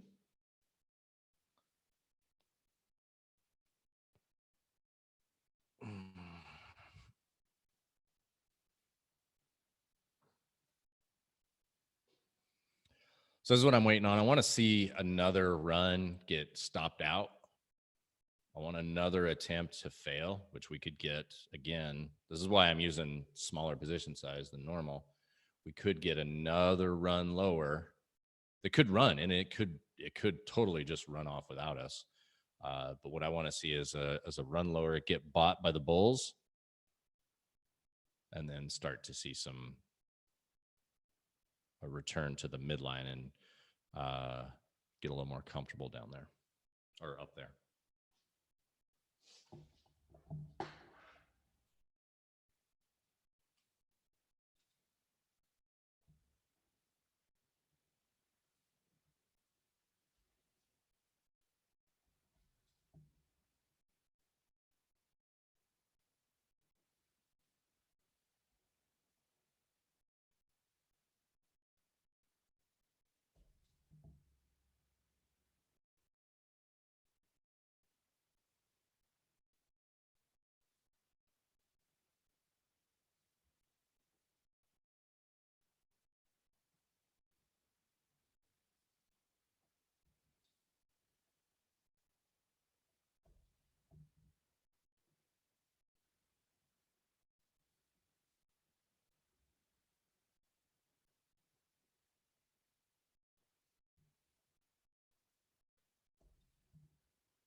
Okay, so bears are getting emboldened again. Pay attention here. You see, we got that's that bounce off the bottom, spike higher. Bears getting bullish or emboldened. They get stopped out here, taking another stab at it. So we do have bears loading up. We got bulls scared. So now we're in a pocket of where we have the ability to have impulses because everybody is either in or aggressively in and worried about their position, or they're going to be looking to chase. So bears may be looking to chase, which means they're going to be weaker hands because they're going to be selling the bottom, and that's when you can run them and just keep churning these people out. Like, who knows? We could get churned.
All right, so we're kind of sitting here in no man's land.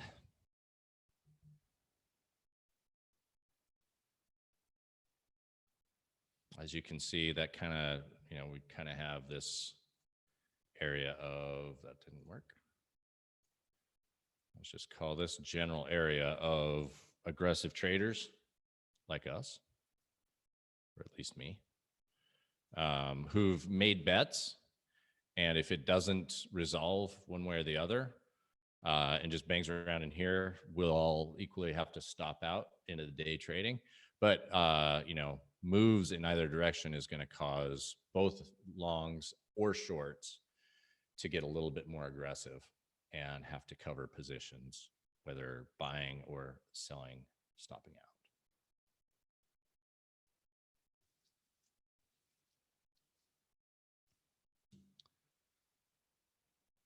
Okay, nice. Bottom, up, bang down. This is the general halfway mark in there. And so that's when this is just the biggest battle, right? This is where we're battling.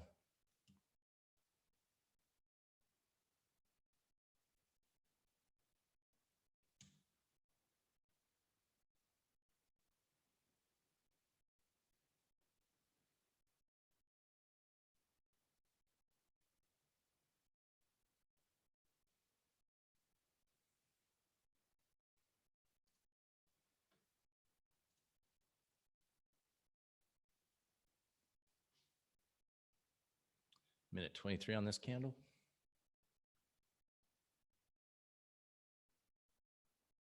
So we got bears scared with this big candle. We got bulls. Well, we got bears scared with this one.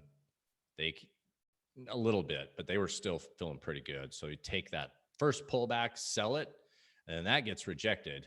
So price action wise, that's going to say, hey, let's run it. And this is a pretty good attempt. So they're probably going to try to run this one too, because you got weak bulls in here lower, here lower. So bears are going to, they're going to start making attempts at this, and they could do some good stuff.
All right.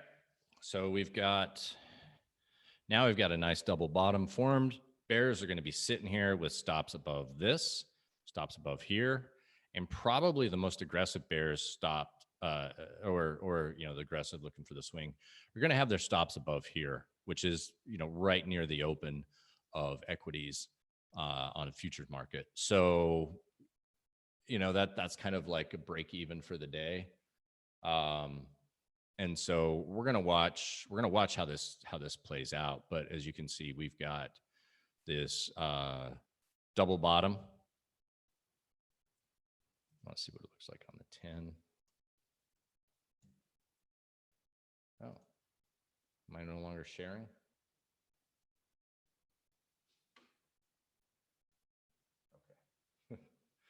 Okay, good. So 10 minutes confirming that. And now we're going to see a stop above here. Let's get back to the 5 so we can watch these stops.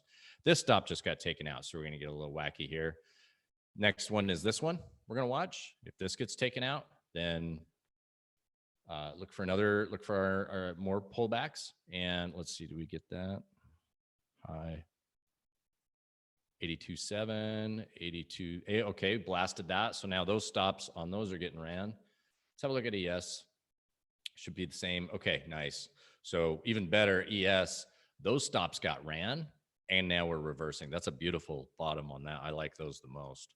But this is a pretty bullish one too. So let's keep an eye on how we're doing that. Two almost equally sized big bull bars. So one big bull bar, two big bull bar, three big bull bar. Got a minute 40 or so left on that one. That's gonna give us a lot more confidence to get going to the upside. An add could have been done here. You could have added on this one, or anywhere above here, above here, above here. I am not adding to my position just yet.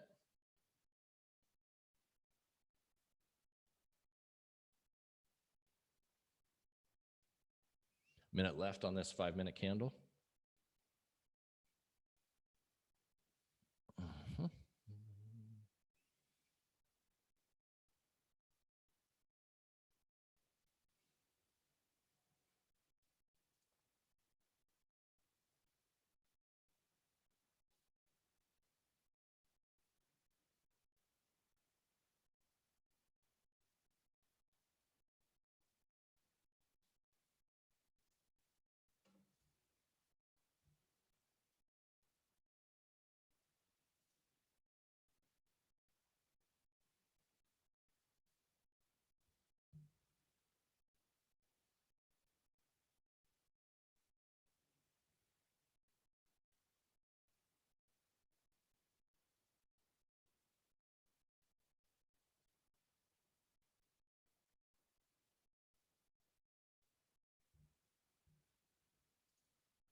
Okay, so now let's look for more of a move back down into this area here to hold support, probably more like that. So generally in this little mid area of that big candle, big bull candle, pull back, big bull candle, pull back, big bull candle. So what this indicates in my view is that, thanks TM. What this indicates in my view, now you have something called a micro head and shoulders here, here, and here. So you're going to get like bears are looking for any excuse to get short. Bulls up in a kind of the opposite, right? So you see how quickly these buys happen and how slowly the sells happen relative to this, which was just straight selling. So that indicates we're getting a lot more short covering than actual buying impulses, right? So you want to have a lot more. Basically, what we're getting at is bears are getting out of here. The aggressive bears, some of them are going to be here, some are going to be at all time or at these overnight highs. But we're getting a lot of bears out of here. We're getting them in, and then we're stopping them out. We're getting them in, we're stopping them out, and then we're pulling back to where we should be pulling back to.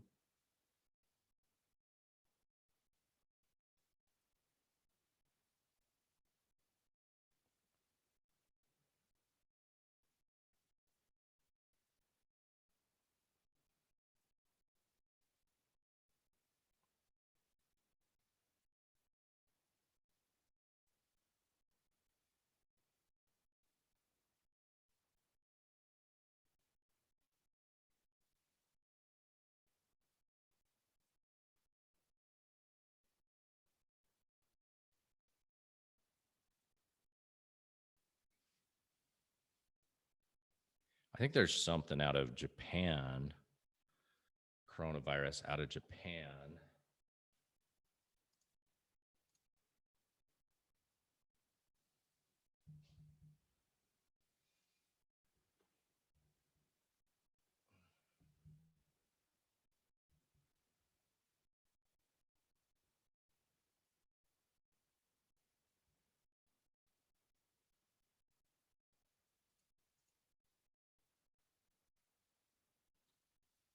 Japan has 94 cases confirmed, 1 death, 18 recovered. 2 deaths on the Diamond Princess cruise ship. 1 recovered, 634 infected confirmed. So I think what we're worried about is this. That's probably what happened with the yen yesterday. Big today. Sorry, that's dollar.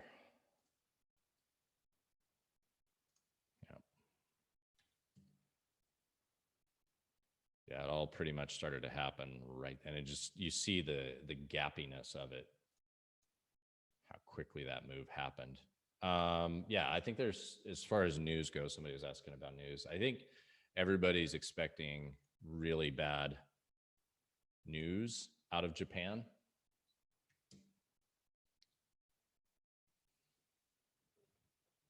Okay, pulled back to that mid area, and we're catching a bid. I like it. So I like to see.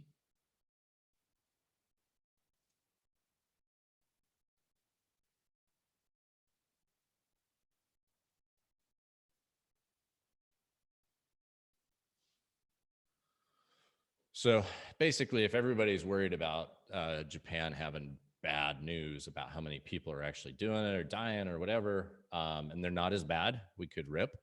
I think that's what I think that's what everybody's thinking, is that yesterday's yen move was in effect for this, for the coronavirus thing. Who knows? I don't know. I don't trade off news. I just know that you want to play the players if everybody's waiting on that. Kind of like what happened over the weekend, right? Everybody was positioning insured for their long positions. They want to be long, but they want to cover their downside, meaning they have puts. They're buying puts into the weekend, which would explain our VIX system, or our VIX positioning, basically buying puts.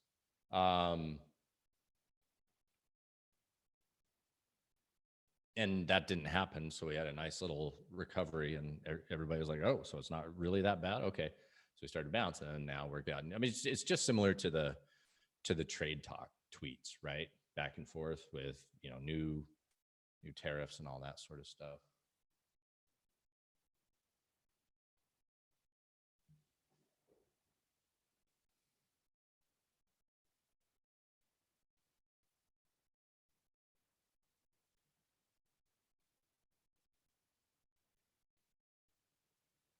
Maybe.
All right, second attempt down to that midline. Again, now we're going to have bears who are going to have, they're going to drop their stops down into here. Okay, so we get a tick above that high. That'll bring a little bit more strength. We know that this is going to be also, this midline is going to be interesting. And of course, bulls are likely with their stops in here. So lots of back and forth going on. Again, look at the size of the bull bars versus the bear bars in the last hour or so. We've definitely tamed it down, but on the bear side, but the bull bars have been big. So again, we're getting stop outs on bears. Maybe they're looking to, add to their shorts, build bigger positions.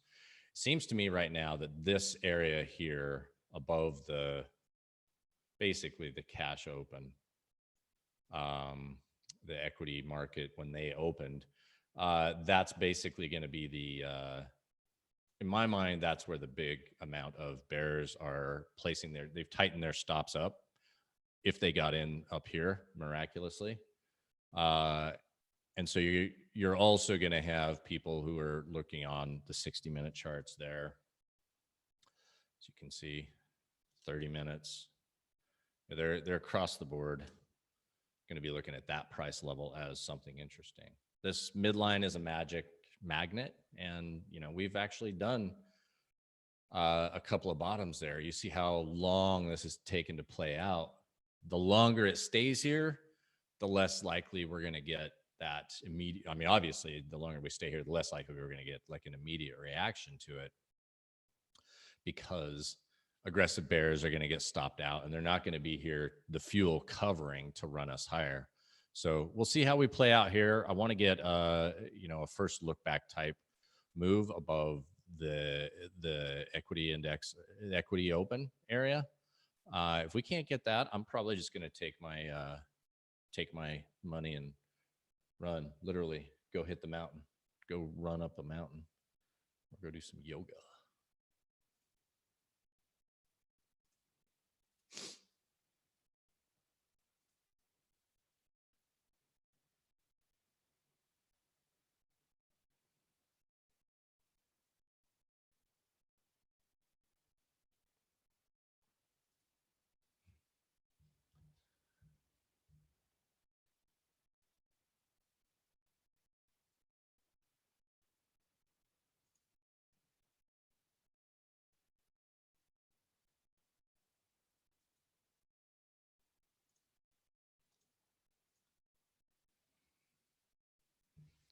Yep, seems to be that little area is going to be our line in the sand for the moment.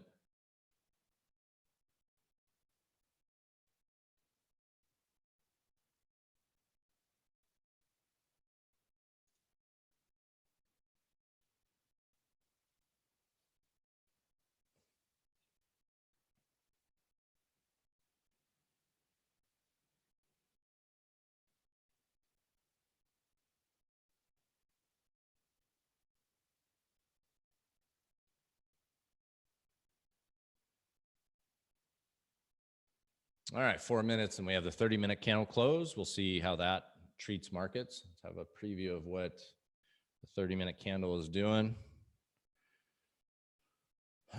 Lots of wackiness, I will say that. Let's have a look at ES.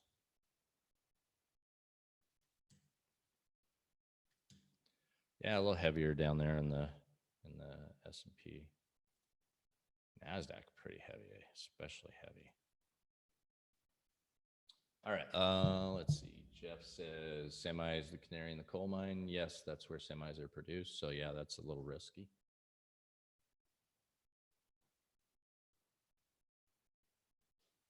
So Joseph, I actually already have a long position here. This is not part of, this won't be part of my long position.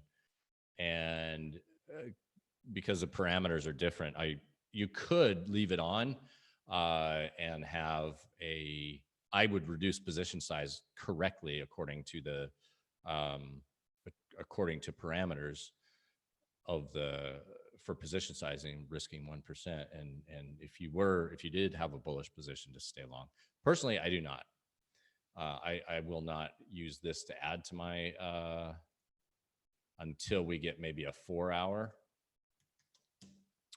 failed vol breakout. I'm gonna have a look there. So we don't get a failed vol breakout on the 60 or on the 4-hour. We possibly could get one on the hourly, but I'm looking for the 4-hour to guide any of my things. So it may have to, this fails, turn, move higher, and then do the vol breakout is something I would consider. Joseph. I drew this random trend line, which I don't care much about, but the reason I throw it there is because traders are now looking at, especially if you are a bear, you have a bear flag, right?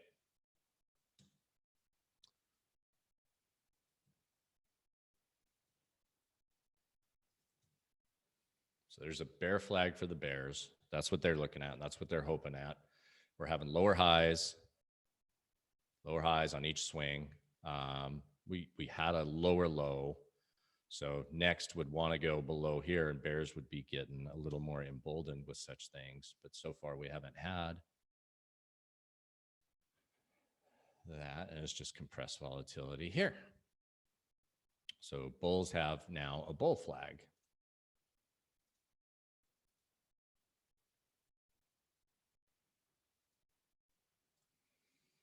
If you're bullish, you see a bull flag. If you're bearish, you see a much bigger bear flag. So this is probably going to get tested like you do. We could get a rip into the close. What I would probably expect to see is another test. If this keeps holding, this is not being bought as aggressively as I would expect if we are in if this is a. So I'm going to give this bull flag a little bit of time, but likely I want to see buyers. I want to see this high taken out. I want to see this high. I want to see all these different highs taken out, and I definitely want to see this high taken out before we move. And it might take the afternoon, or tomorrow, or maybe we go into a weekend really scared. Because that's what you need. You need people missing the move, having to buy in at any cost, and getting stopped out because something like today happens.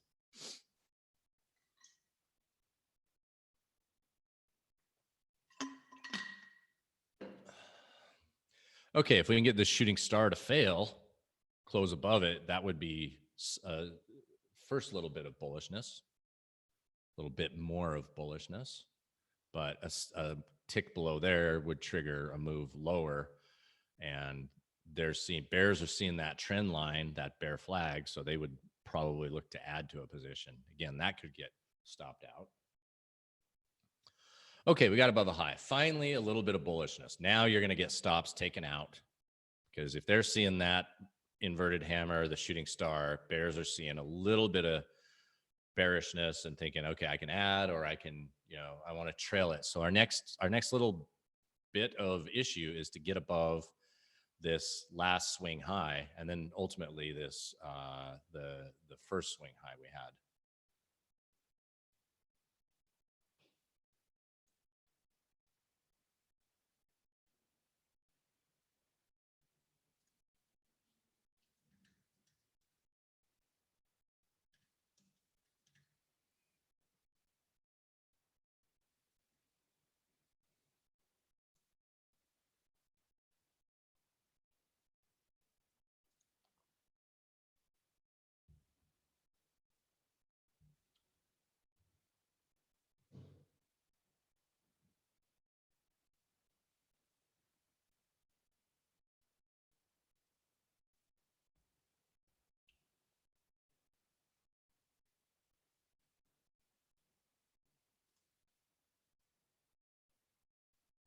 That was a decent little bounce, and it's getting checked by the bears.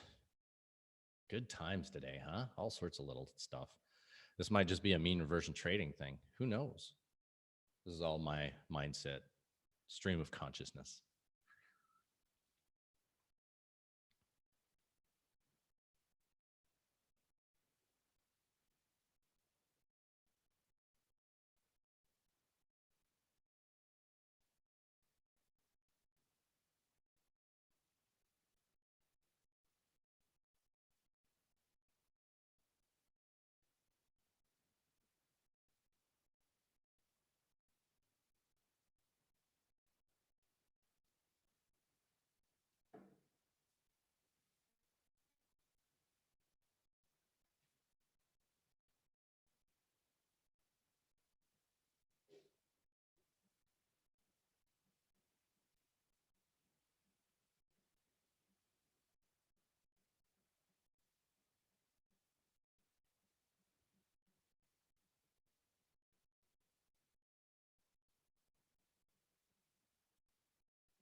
be right back.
All right, so we have resolved to the upside. We have taken the bears out, at least of this version of their this swing high. So we just ripped them out of there. Sorry, bears. And so the next one is going to be the last. It's going to be the equity open that we're looking to play. And just kind of hanging out. Okay, let me see what we got for comments.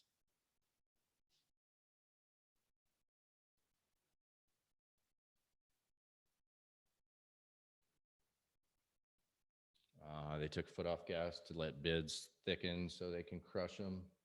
Okay, maybe. Our cats just found this. What sessions? I trade U.S. equities. Usually I get going about an hour or two after the market opens, the equity markets open, so that I can get in and price action trade the more tame time frames. That wasn't the case today. It was quite untame. So welcome, our cats. Everybody else who is new, welcome.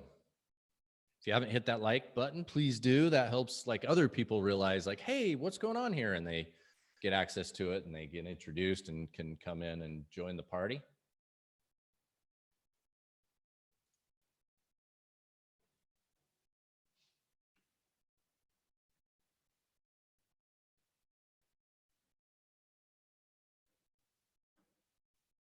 So currently we're long Russell.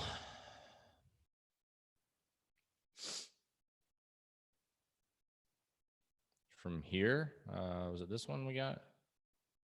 1680, nope. 1681. So here, this failed bear bar. The bears painted, that failed. We got long there. Bears came back, made another attempt. They got stopped out again. Bears come back, make another attempt, and they get stopped out again. Now we're actually building it up a little bit of energy towards a possible retracement here. What would be beautiful is for that to paint a hammer on the day. And let's see what a Daily looks, let me get rid of all this. Okay. If they can paint a hammer on this day, that would be really interesting. Let's have a look at NASDAQ. So if you had this much bearishness and we come back and close up near the top of the range, that's gonna do some damage to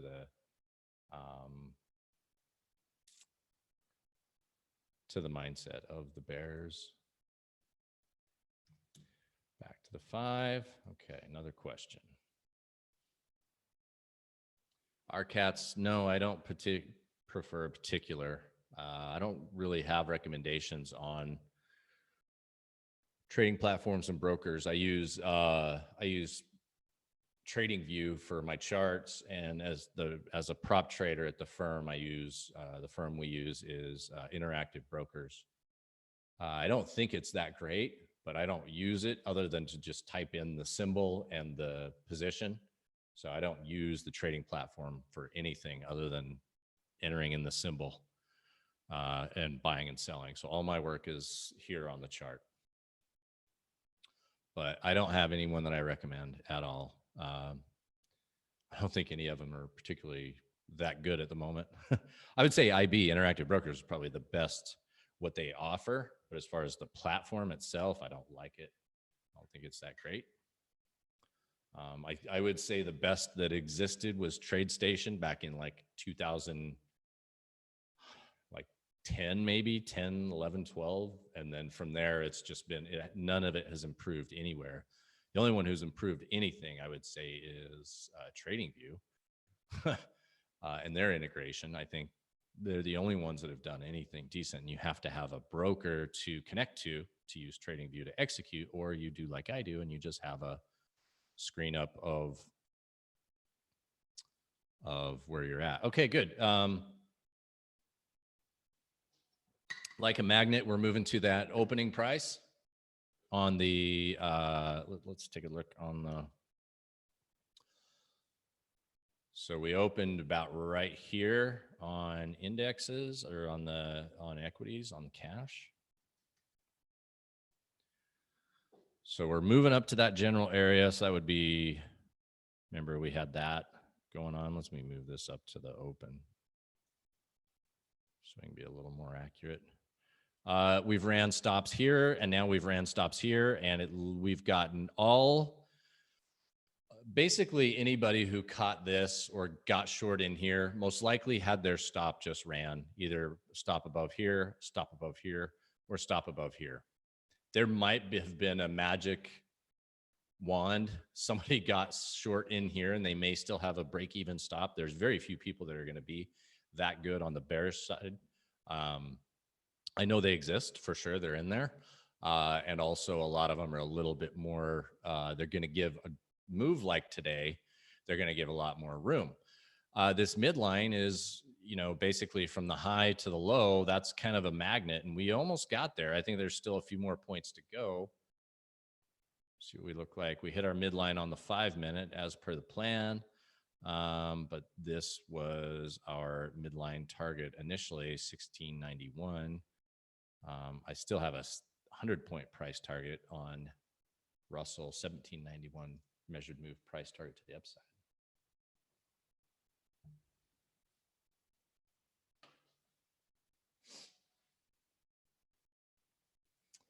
Okay, and gold seems to be giving some back.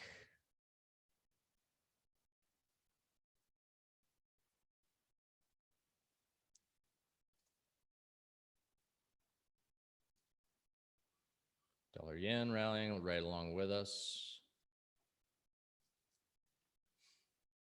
Yeah, no, IB is not a fun platform to trade on. I don't use it for anything. I literally just buy, stop, quantity, stop price, submit. That's like all I use it for.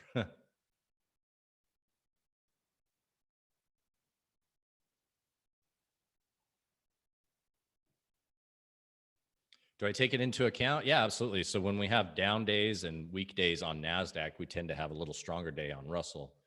And when we have strong days on NASDAQ, we usually have a weak sideways day on Russell. So I would be expecting more of a trend move today on Russell, a lot more strength. and that while NASDAQ deals with some issues. And then when we have a nice strong NASDAQ day, I usually don't, it's not much to do with Russell other than to mean revert trade it. And the reason I like to have Russell is because it doesn't trade as correlated with the other moves. I have long positions on NASDAQ from November-ish, December. And so sitting in those positions, I don't like to trade around that too much because I'm to the point where I'm just comfortable with letting it do its thing. For me, Russell is my preferred day trading tool on equity indices. I don't like, usually ES is a kind of a pain. Today is not a good indicator of how much I dislike ES. Today it was just everything fell apart. But usually I find less results out of ES, and I'm not trading NASDAQ intraday. So it's just every day I sit and let NASDAQ do its thing is a day that I make more money.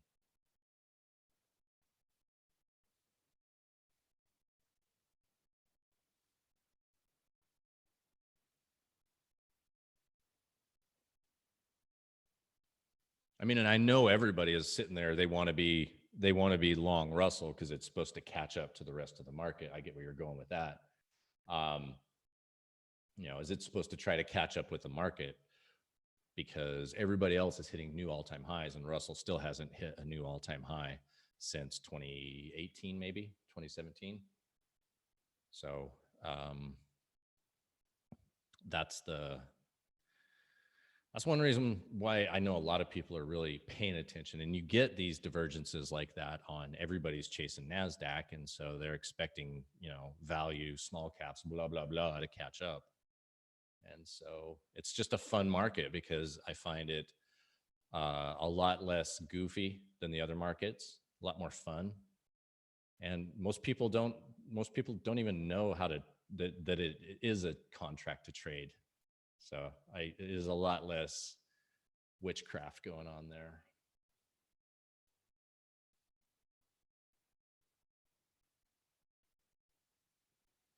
Our cats, I adapt to the market conditions. Right now, I'm sitting on a pretty good week of gains on swing trades. So I position trade long term. I swing trade end of day, futures, Forex. And then I day trade either FX or some futures. And so we're looking at we're in a bull quiet regime, which means there's a perpetual bid on the market. And the best sell setups in the world are going to fail, or they're not going to catch what they would typically do in other markets. Whereas the bull setups are just by nature going to naturally drift to the bullish side. So I don't look to go short during a bull quiet regime. And I categorize that with some statistical tools that let me know. And so I'm either getting out of the way of bearishness or I'm getting heavier long bullishness. Now, an outlier day like today, I'm a lot lighter position sizing because my range makes my position sizing much smaller. And so what happened, we have our major sell-off, we get our double bottom, attempt, fails, attempt, fails, attempt, fails. And so now we're just looking I trade price action.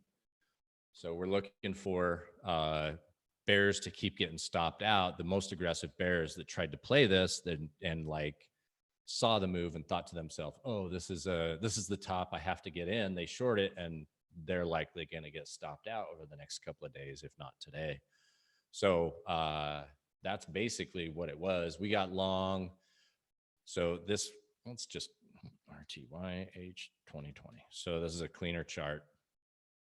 Massive dump, got our double bottom, big, massive bear sell-off, ugly. And then bulls came in strong. I expected weakness. We got it, but it was less weak than I actually anticipated. So I got in with a buy stop, a tick above this one here. The reason I use buy stops is because if it never went above that high, I never would have gotten in. I would have looked for another trade to get in. So this could have just kept going and I wouldn't have got filled. So by definition, if you're not filled on the trade, you're not going to take the, you're not going to get hurt. So I just say if it never went in my direction by going a tick above the previous candle, that keeps me out of the trade. So I didn't get hurt. However, it did go above it. So I put my buy stop a tick above here.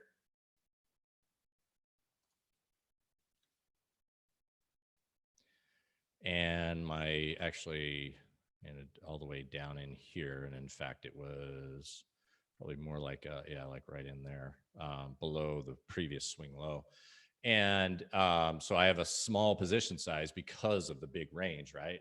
Comes down, does its little thing, like sells, bears get a little more aggressive, sell, sell, sell. Now that first group of bears, once it gets above this one, they get stopped out. They're getting bearish again, another rip. That takes us all the way above here. So I would say anybody who got short anywhere around in this area down to this area has been stopped, their stops have been hit. If they're looking to protect profits, if they got aggressive and shorted down here, they took a 1R, 2R loss here. That's fine. And so like a magnet, you see these big bull bars, boom, boom, and they're just keep much bigger than the bear bars. This is saying that bulls are in charge. Bears are putting in a fight and bulls can come back hard. Bears are putting in a fight, bulls come back hard. And now we've got that. We have what looked to be a bear flag. So if you're a bear, this is what you might still be in. The aggressive bears have gotten out, but you could still be bearish on this one, which means there's still plenty of trading to be done and wearing out of it, but they're going to try to take this out. And we're just, as we took out the highs, we're just going to start letting it play out. So one thing that's happening is gold is given back nicely. Okay, gold's giving it back, silver's giving it back, oil's giving it back. Let's look at the yen. Yen continues the recovery. Not much excitement going on in the E-mini. Dow, nothing. NASDAQ, worse. Russell's looking strongest out of all of them. And so we're playing the strong one today. Get some more water.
Sure, Rick.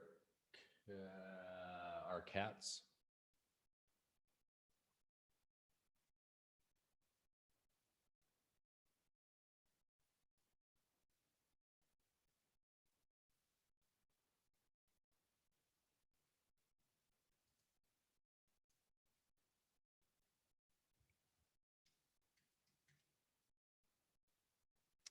Bitcoin breaking down a little bit there.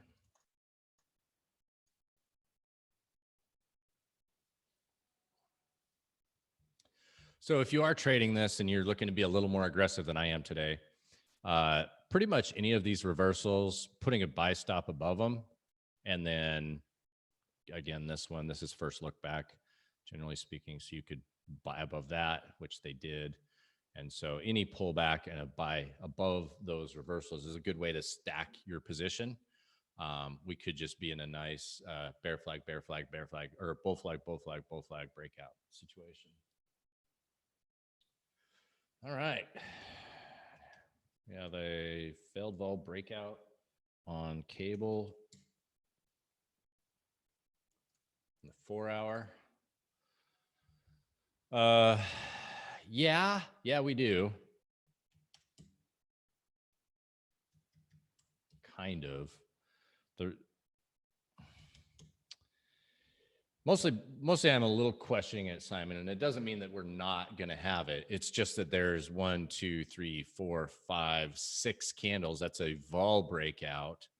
And you would be looking at a stop here or here on your short position, which would be fine here because you can get it above here. But that'll give you fuel back to this. It's just so many candles outside of it.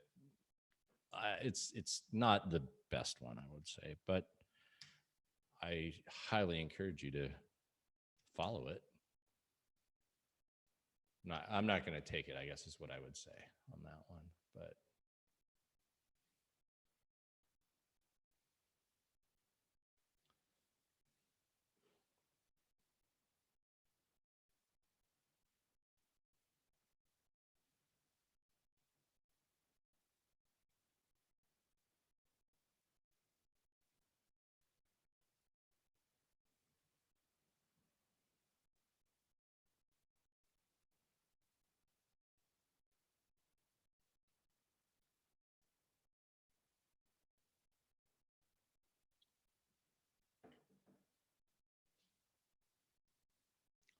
Five minutes, we have the hourly and the 30-minute and the 20-minute and the 15-minute and the 10-minute and the 5-minute and the 3-minute and the 1-minute candle all closing. So we can expect a little bit of fun in 5 minutes. 4 minutes, I should say. So remember, this is the open price. We're looking at breaking that now. There's going to be people who just randomly put a stop at that number, thinking that it has too much, and that's just going to be a magnet. It's just going to suck price up to it, as it did, and people are suddenly going to be going like, "What's going on?" Let's see how Nasdaq's doing. Starting to come back a little bit. Yes, a little bit. We're definitely in the winter here. Gold continuing to dump. Silver dumps.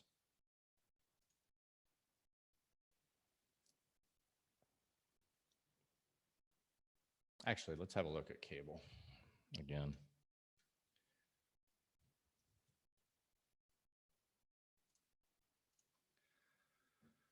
Okay, this is a really good one, actually. It happened at 5 a.m.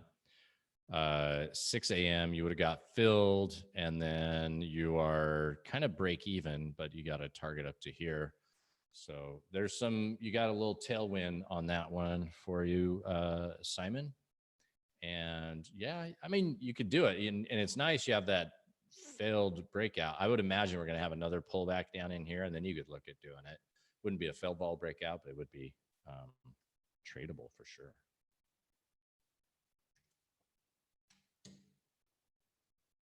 Okay, we took out the opening price. Let's see how the ETFs are doing with it. Opening price was here. So there's actually still a good chance to move higher on the ETFs. You're short gold. Congratulations. I'm long, very long gold, but I'm on a swing trade, not on a day trade. Our cats. I've been long since December.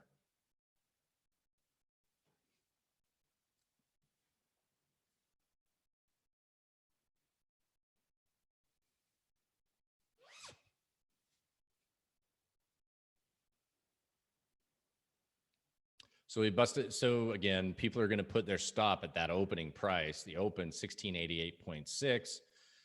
Bears are going to have a stop in there, right? They're going to want to say, hey, this is where, if it goes back here, I'm out. So the final last place that you would probably expect, well, not final, but you would expect bears to have a stop here. Anywhere above any of these candles, they're going to have it. And we're just continuing our little, as far as the thing about it is bears can still see this as a bear flag, right? Big candle down, couple candles up. If we take this to the 60, for example, probably maybe a 20 or a 10. Bears can see that as a bear flag, but I think they're starting to get a little nervous now of their bear case. Okay, cool. So you're just day trading the gold. Nice. Yeah, no, I don't mind day trading at all. I just happen to be in some good swing trades. So I like to let my swing trades run for me. I can have a couple of little of these day trades and try to, squeak out a few bucks here and there. Swing trading is where my main business is at. It's where the money's made.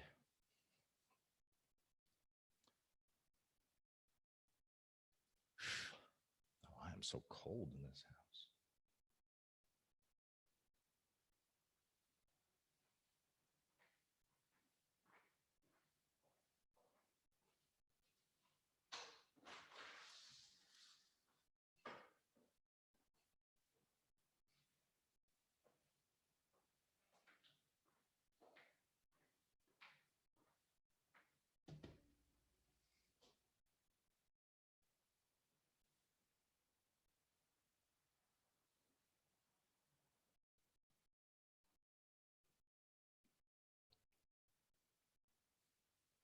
Get my little bands. Okay, so we're coming up to the top of the band on the 5 minute. Of course, that's going to give us some resistance here.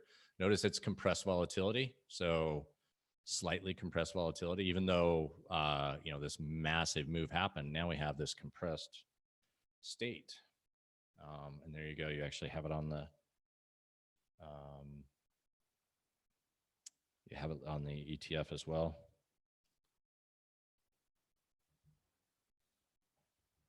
Yeah, no, I'm not saying they are cats. I'm just saying, yeah, I'm not day trading gold at the moment because I got lucky and I got a position that took off on the failed breakout a month or two ago, and I'm just sitting in it, letting it make me money.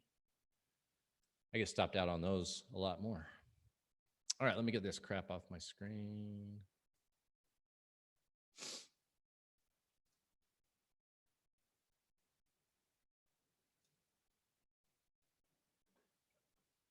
Okay, so we got the hourly update now, right? So let's have a look what the hourly looks like. Now you've got bears who are there's still bears who are going to be thinking, okay, double top, triple top, trend line down, and now it's that midline where it's just spent a lot of time at, right? So everything's valued here pretty much. Everything's at value.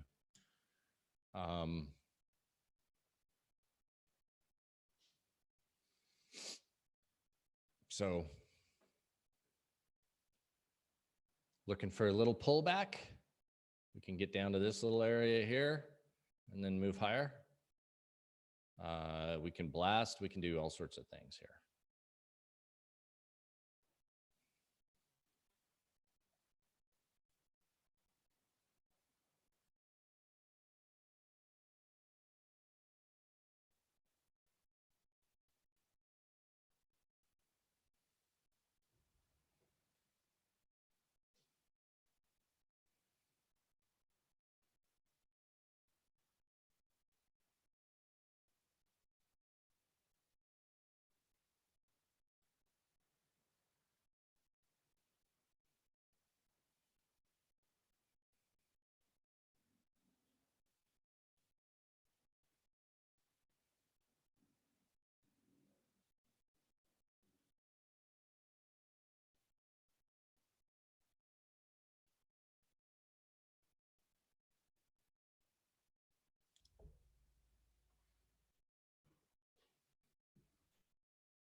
Thank you, everybody, for the likes and the shares and the conversation.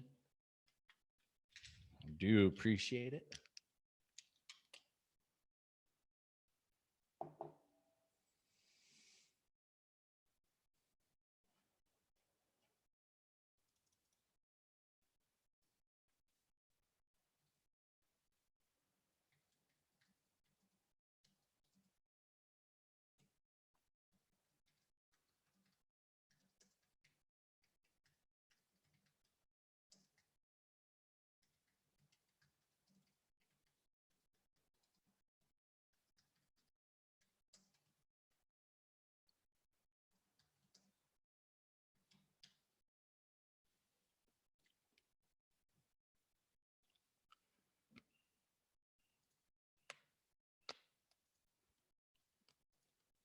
First level support on this little pullback here and then down here. And of course, we could run that and scare everybody.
All right.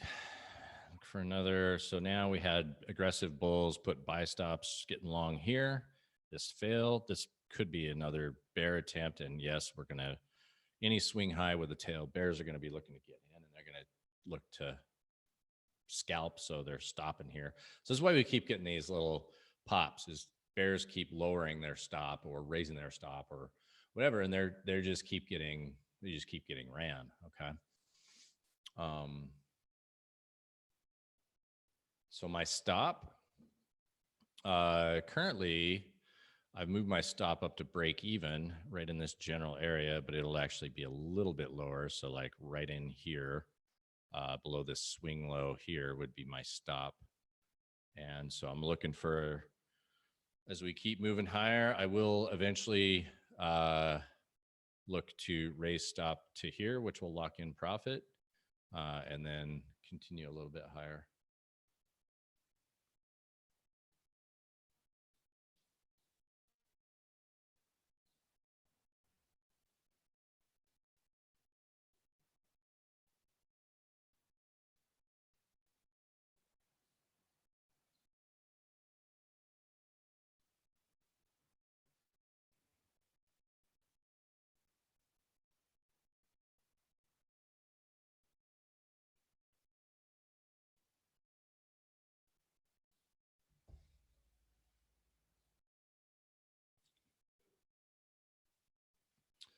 And we're getting there. I need to get my workout in.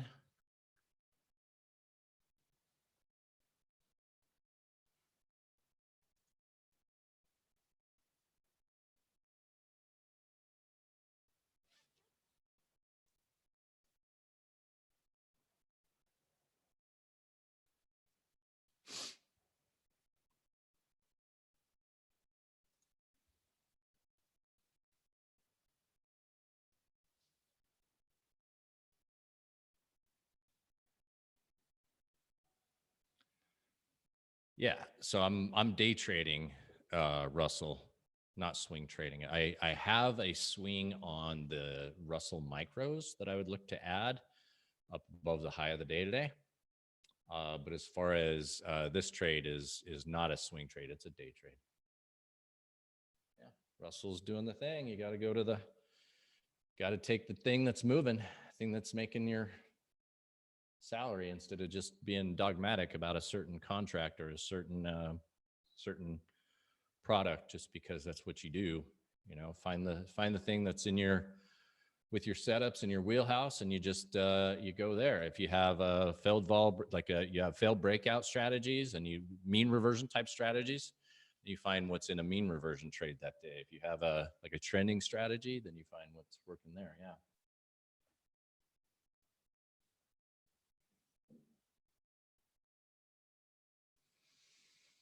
All right, we are, I think we probably hit our open on almost on the cash. Long ways to go on S&P to hit the open. Long way to go on the Qs. Long way to go on the Dow. Almost there on Russell.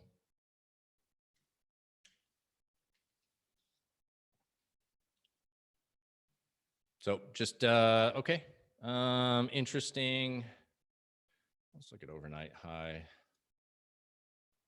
Here was a swing high.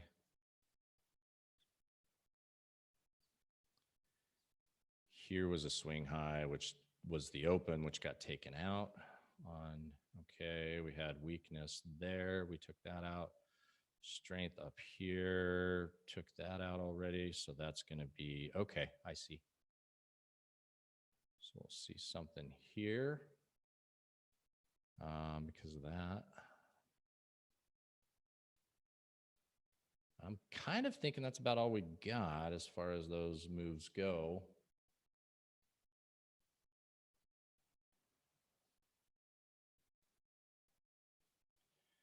Euro CZK. Yeah, I've never traded it. Bob. I think the carry on that's going to be pretty expensive, but yeah, that's a beast mode, huh? Nice move. Nice failed vol breakout on that one. That's what I like to see. Blast off, vol breakout. Everybody's getting in, expecting it, and that's where you get your reversal. That double bottom, complex double bottom, off to the races. Nice one, Bob. Top of the range on the bands, and as you can see, we're going to start getting some little bit more excitement, because now, most importantly, get this stuff off my screen. Now this one, this is actually an important line. So a move above that will take out more bear stops.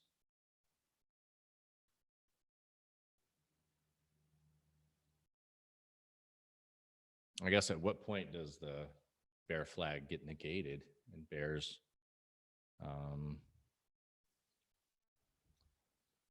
probably here.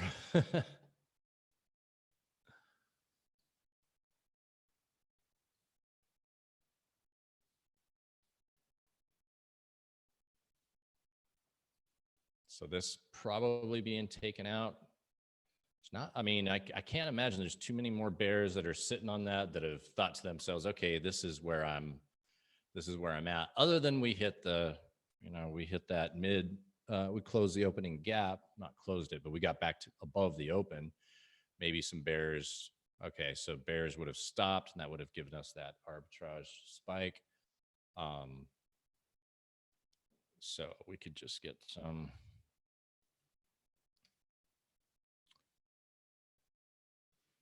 Sitting around here. That's been a pretty powerful move. One pullback, rip. So lots of bullishness coming out of this sell-off. Bear, bear, bear, bear, bear. failed, another attempt fails, rallies, and we're just in. So from here to there, 1678, could have gotten long here, and 82 up to up 10-point run on the 10-minute.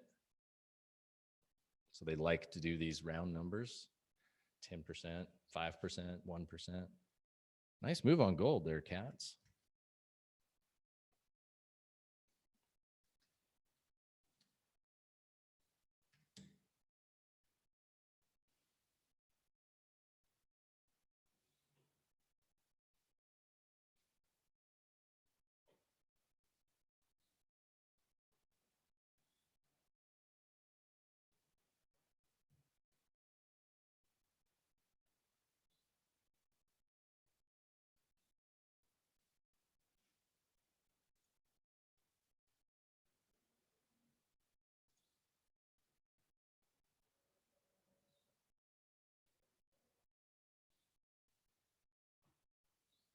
Yeah, maybe. I don't know. I'm not bearish. I'm just saying what bears would be looking at, cats. I'm not negating it. I'm not calling it a bear flag. I'm just saying these are some of the things that bears would be looking at. And so that these are like the things that they would be holding on for to say I'm bullish or I'm bearish here, or this is the reason I'm doing this, that, the other. Yeah, I'm not saying it's a, it's still a bear flag or not. I'm just saying that they would have, they could, if you're trading off a 10-minute chart, you could still see this as if you're trading off a 60, especially. I mean, you could still be 1693 and you get your right shoulder and then have a head and shoulders. There's all sorts of logic that the bears could be having to why they want to be in this in this as a short, and why they would be convincing themselves of such things. Not the best bears, but the bears who go to Investopedia and type in what is a bear flag, and then because they're short and they want reasons to believe that they should still be in, or they're jumping on Twitter and looking at the bearish of the bears and following them and seeing getting convinced why they would be bearish. And if somebody tweets something and says this is bearish and they have 10,000 followers or whatever, then a lot of people are just going to see that and go, oh, okay, so yeah, I believe that person. Yeah, I don't know if it's not a bear flag to me at all. I mean, I can find a number of reasons to create a reason to be bearish. But what I know is that when we have bull bar like this is an always in long market. And so now we get to the top of that range. Remember, we've got our 2 standard deviations away from the midline, and we're starting to reverse, and we get a failed vol breakout up here. Yeah, we could come back down into this range here easily. Remember, the failed vol breakouts what dumped this thing too earlier.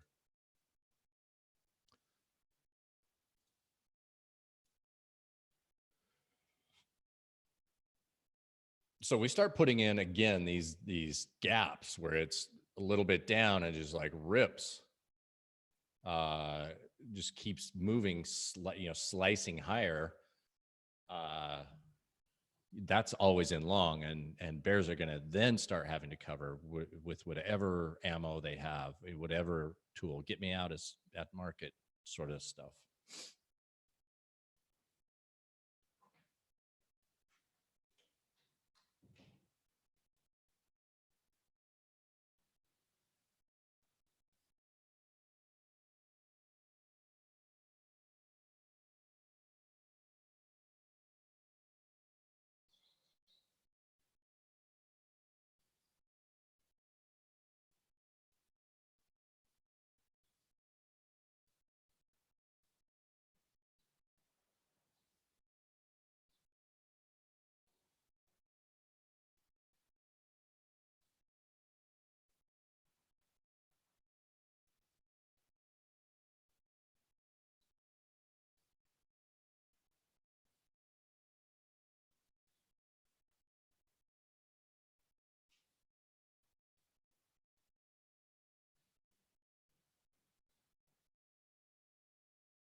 Okay, so we are nice little pullback here. Lots of bull bars to wear out. Huge bull bar, bull bar, bull bar, bull bar.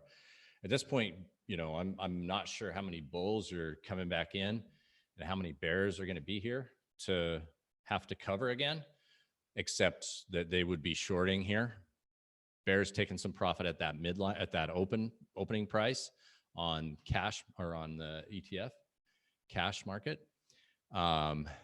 Bears might be thinking, okay, good, this is a great spot because of this reason. We bounced off it overnight. We got a lot of reasons to be short here. So now they're going to start getting a little aggressive. So when you see a big, ugly, short bear bar like that get negated, that'll give you some fuel.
Okay, I think that's it for me. I am going to hit the gym.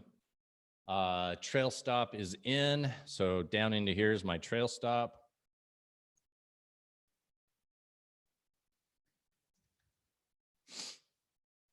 Not adding to the positions today. The only thing I'm looking for is a vol breakout to the upside.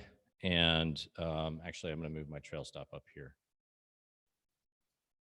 So I've locked in profit now. So we got in here, just a small profit. Remember, this is a much smaller position because of the big size range that we're dealing with. I'm just going to trail it. And if we come back to it, maybe I'll even get out a little sooner.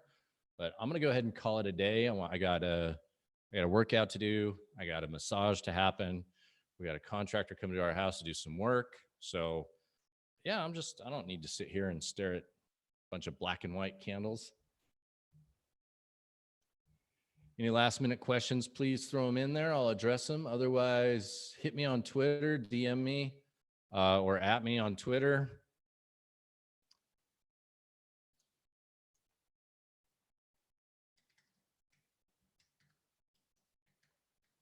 On the twits, Christy Macro. And as always, any of you who are still looking to get into prop but haven't got the thing set up yet or gone through at least to acknowledge it, there's links down below. You can DM me. Got any questions there? No, I don't use auto trail stops. I use soft stops. So I will come back periodically to look at my stop. So for me, it's a couple of ticks below this swing low, a couple ticks below those. I am very non-mechanical when it comes to my very mechanical when it comes to my my trading. I'm sorry, my price action trading. I'm looking for price action. When we're talking about my systems trading and my other things, that's very mechanical. But this, however, is a different part of my brain. And so I like that. Jeff, thanks. Good to have you around. Oh, Joseph, any books? Yeah, actually, the great courses. I'm currently doing a book called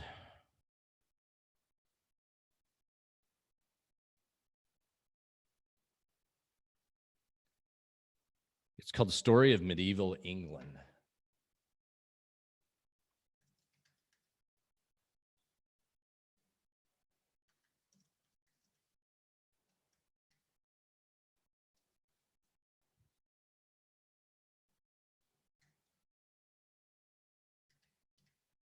Jeff, if you look in the comments down below the video, I put the links to the FX and to the options prop, getting signed up, trying out.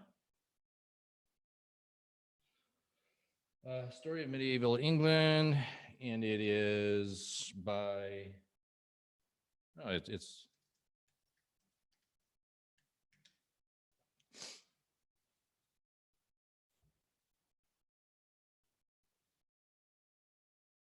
anyway, that one's been really good because it's I didn't know that it was more Germanic, the British Isles, from that far back. So it's kind of interesting. I thought that was really good, Joseph. Not sure if you're looking for like self-help sort of stuff or science or that, but I'm definitely on a history kick. That's my favorite subject. Uh-oh. Okay. Monitor's dropping. Okay. Any other questions, Jeff? Yeah, just scroll down below. There's, I got links here. I'll put them in the Slack if you like, or in the chat here. I mentor here, and I've been trading with these guys for a while.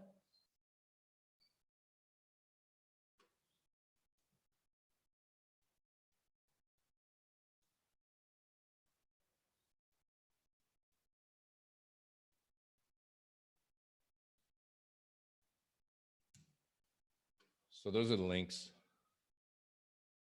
Yeah. All right, guys. Okay, so we got our first pullback. This is not a bad spot to be looking to take long to. Probably we're topping out here.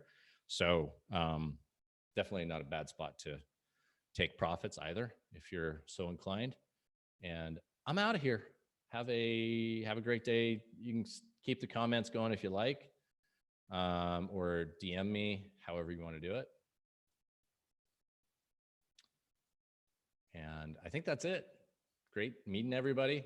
Love having everybody in here. Have a good day.